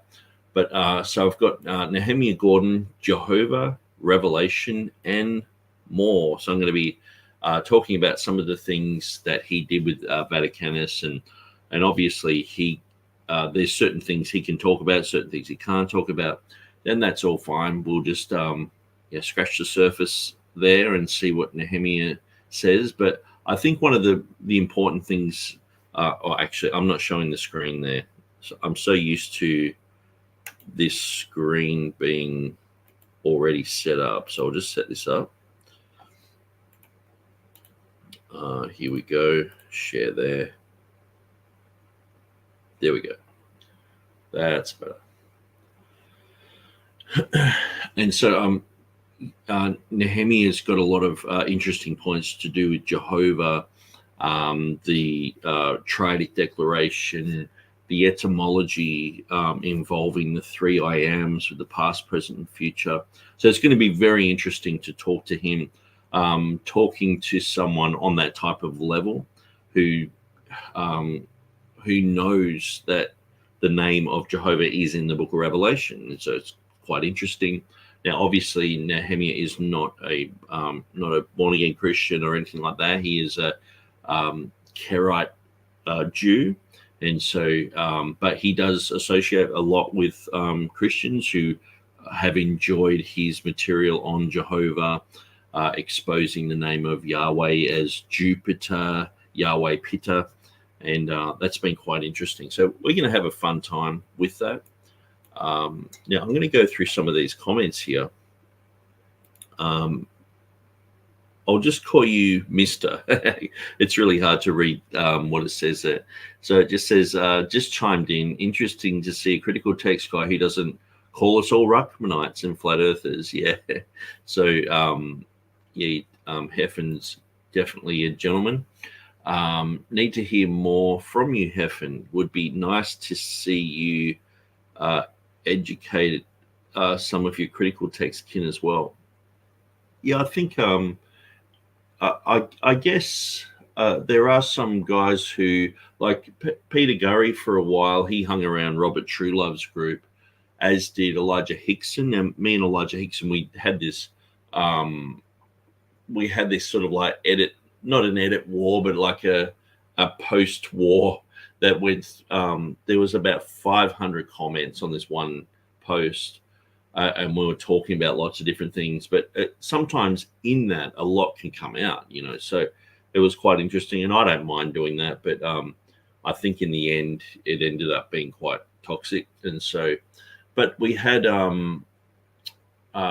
even Mark Ward was in that group. There was quite a lot of critical text guys, and so that's what I've tried to leave the Textus Receptus Academy open to have people like Hefin, have people, even if Peter Gurry came on and said a few things. Like I know Grantley McDonald, he is it Grantley McDonald? Yeah, Grantley McDonald. He comes on and he's considered like the leading expert on the Common Johanneum according to the critical text guys. And so, he's not a Christian, he's an atheist, but I allow him on the platform just to, talk about different things and to throw ideas out there. And so I think it's important to do that.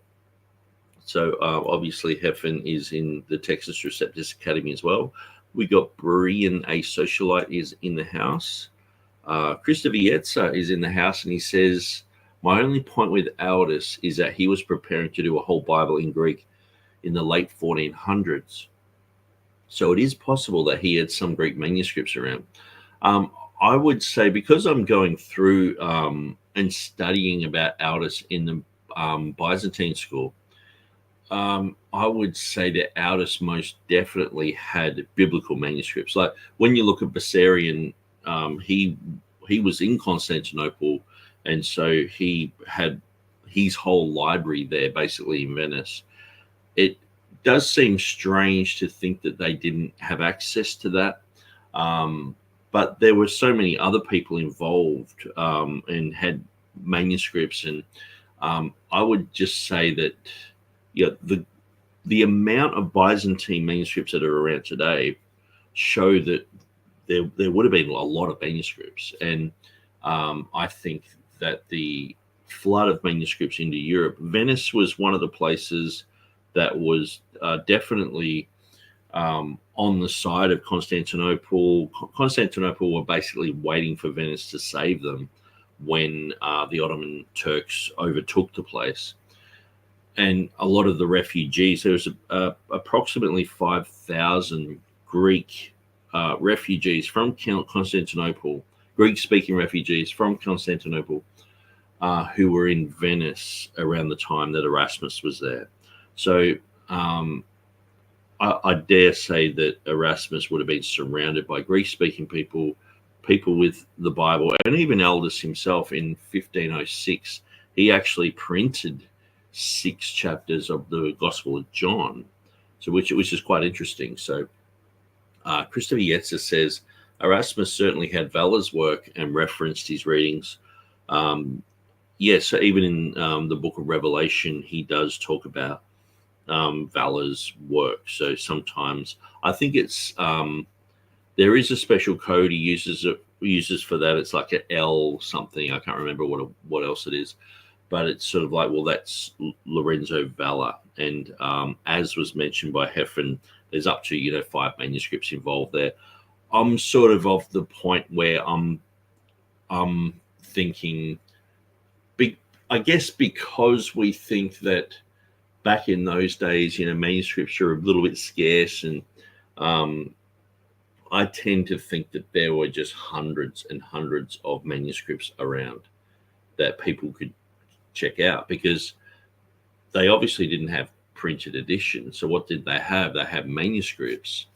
And I guess in a way, in my studies and in talking about these things, I do tend to gravitate toward them just having a saturation of manuscripts, and just manuscripts being everywhere during that period. And so, yeah, I guess, yeah, that's my own perspective, my own point of view. But yeah, definitely had Valor's work. Also, 2814 was Erasmus's only manuscript. There seems to be too many variants, and that's one of the things I think. 2814, what's designated as 2814 is not the manuscript that Erasmus used. I think Reuchlin, being a manuscript collector, had Andreas's commentary. There's quite a lot of Andreas's commentary manuscripts around, and I think he just had an extra few copies of this. Erasmus used one of them, but I don't think it was the one that Delitzsch has or found. So that's one of the things that I was questioning Hefin, and he seemed to know what I was talking about there. And so I've done a bit of work on that on my website. Not too much. I wish I had more time to jump into that, but it's probably been a year since I've even really jumped into that whole discussion. Hilly Billy is in the house, and he says, without engendering a large discussion, Nick, do you have an opinion regarding the Aleppo Codex? So my understanding, the Aleppo Codex is the Hebrew document, Aleppo Codex.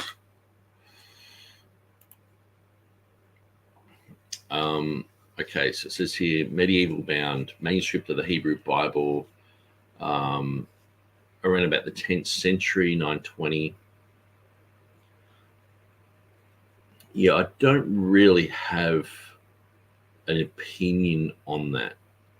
So, for or against, or I guess when it comes to the Hebrew manuscripts and what backs up the printed Masoretic text, the Ben Hayim text. Oftentimes these are the main manuscripts used, but it's just one of those things where my main studies have been in the New Testament, because that seems to be where most people are at loggerheads with certain variants and verses being taken out, and the Textus Receptus versus the critical text. And so when it comes to the Old Testament, because most people do seem to think the Masoretic text is quite stable, and so that's where I'll mostly deal with other issues like the influence of the Septuagint on the text, or the Dead Sea Scrolls on the text.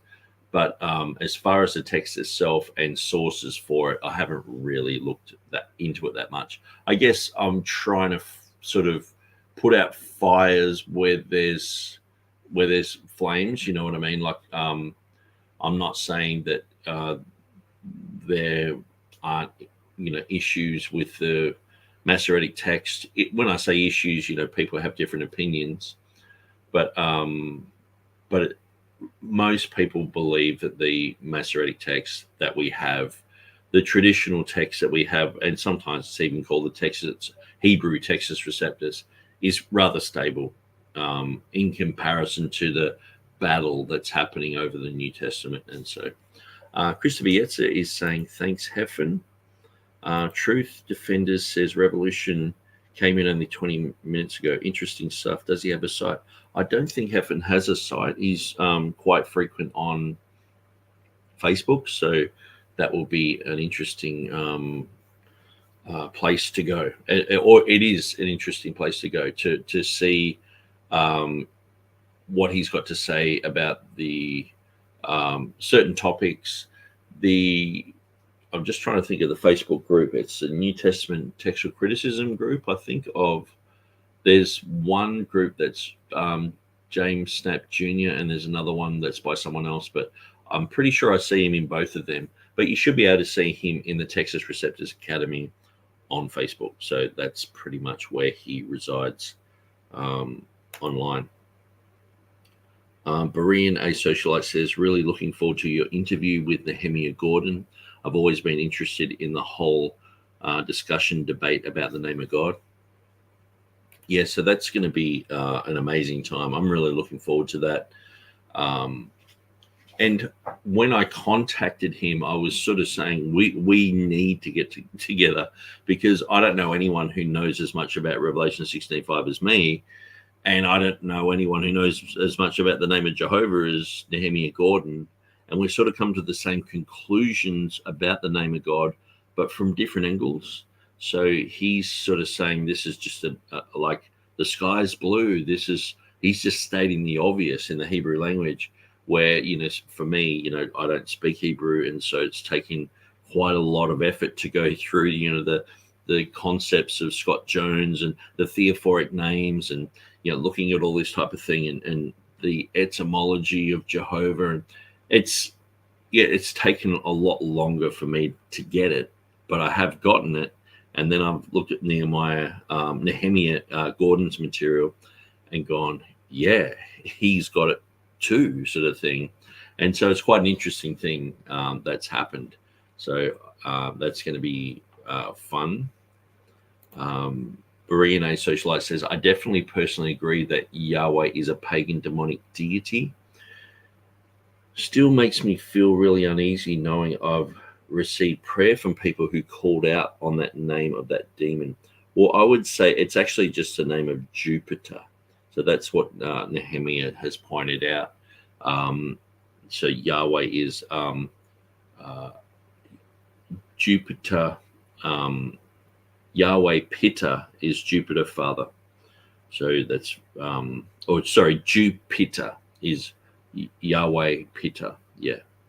Yahweh Father. So it's interesting. Hilly Billy says, I followed Nehemiah and another Hebrew linguist many years ago. They came to the same conclusion regarding the name. Yes, it's a very interesting thing. And it's good just to get these things down. Once someone figures something out, it's like a mathematical equation. It's like, okay, they've worked that out. That's solid. That's locked in.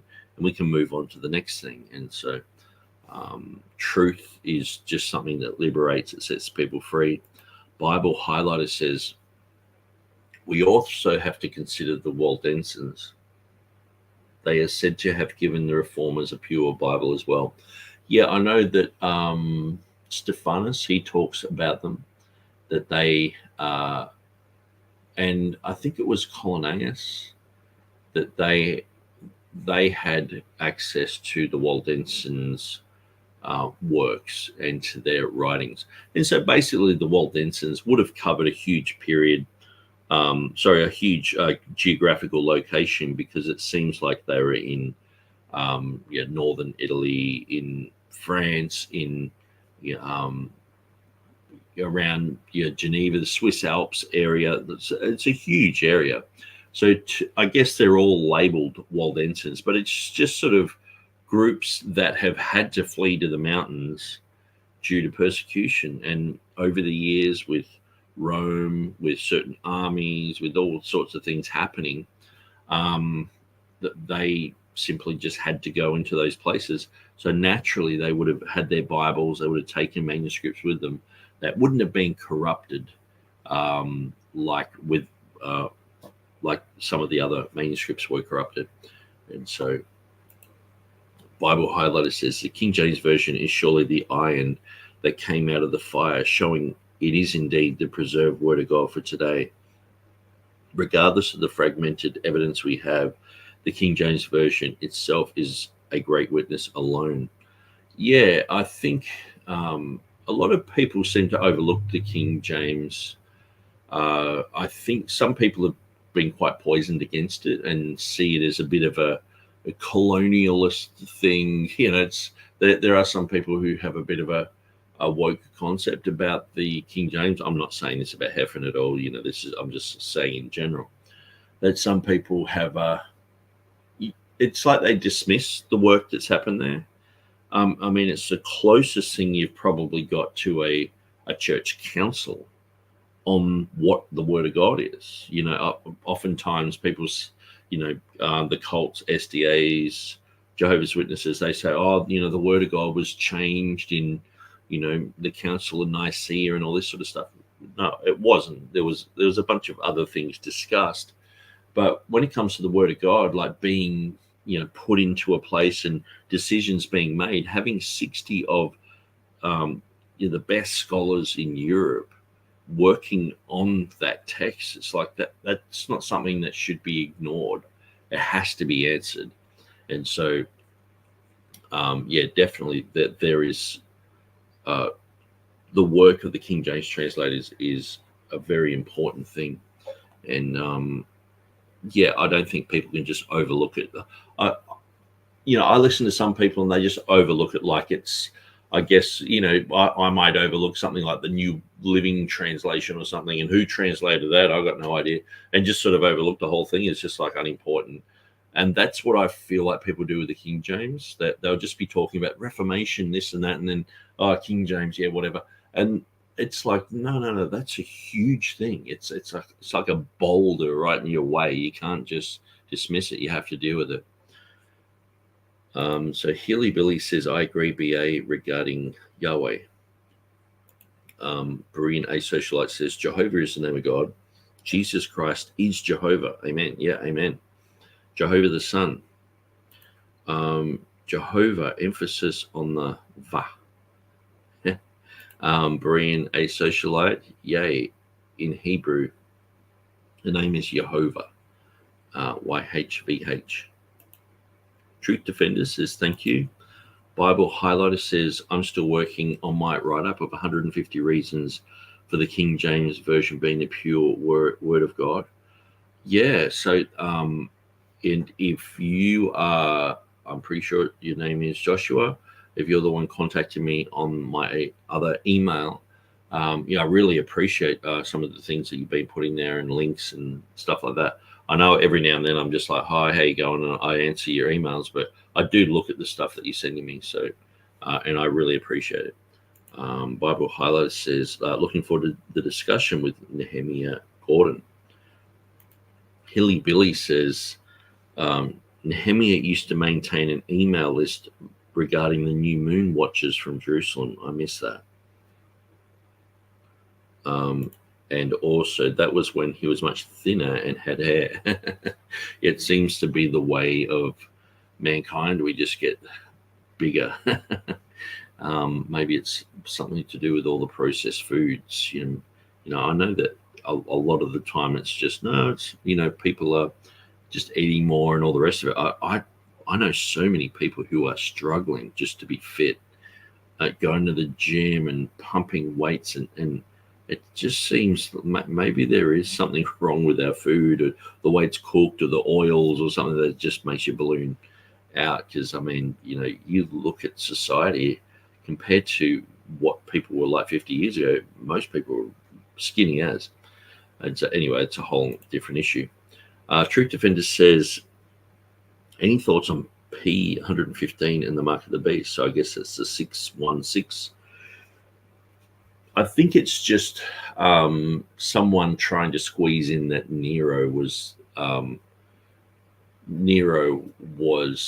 Antichrist, and so the number seems to add up, or something like that. I've heard that said. I think 616 is just like, it's a cute little aberration, but I don't think anyone takes it seriously. And it's definitely hasn't been the reading for the vast, vast majority of Christians for the last 2,000 years. And so I don't think it's something we should take seriously. So Bible Highlighter says, Hovind did an interview with Nehemiah Gordon. Very interesting. Yeah, I watched that. I sort of felt like that Kent did really well, but then right at the end, he said something like Nehemiah was just, yeah, he was actually very interested in what was going on. And then Kent was like, oh, well, it's about money. And he's like, you guys know a lot about that. He's like, well, what do you mean? It's like, well, you guys are Jewish. You know a lot about money. And I was just like, oh, Kent, yeah, come on. Because he's quite anti-Jewish, like a lot of the Stephen Anderson material, like he's right into all that sort of stuff. And it was just a shame. It was like, because, I agree with Kent's creationist message. And the vast majority of things that he said to Nehemiah Gordon, I would say too. But then he's just ruined it. Right at the last minute, he just couldn't keep his mouth shut.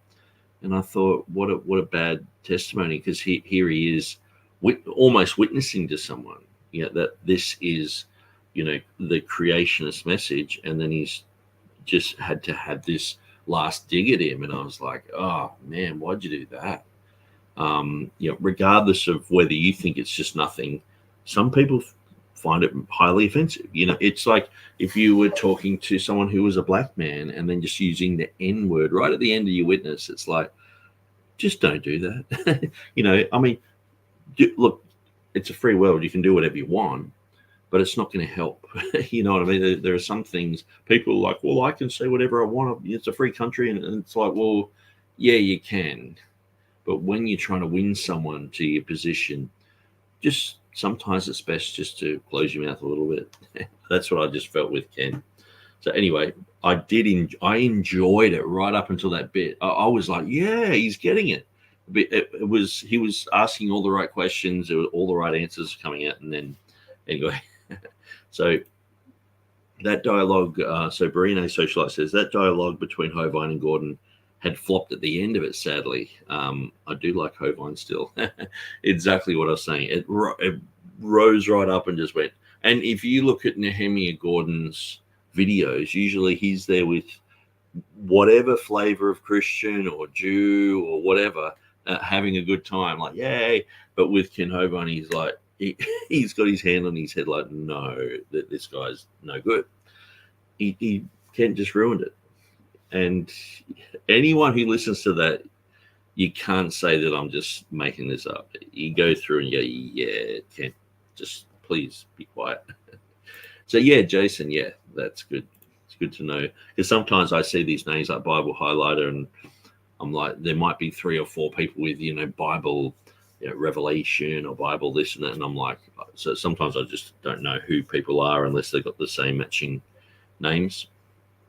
I know sometimes I jump on a chat and I'm like Revolution or whatever, and I'll just write in brackets like Nick Sayers just so people know, Nick's there, Oh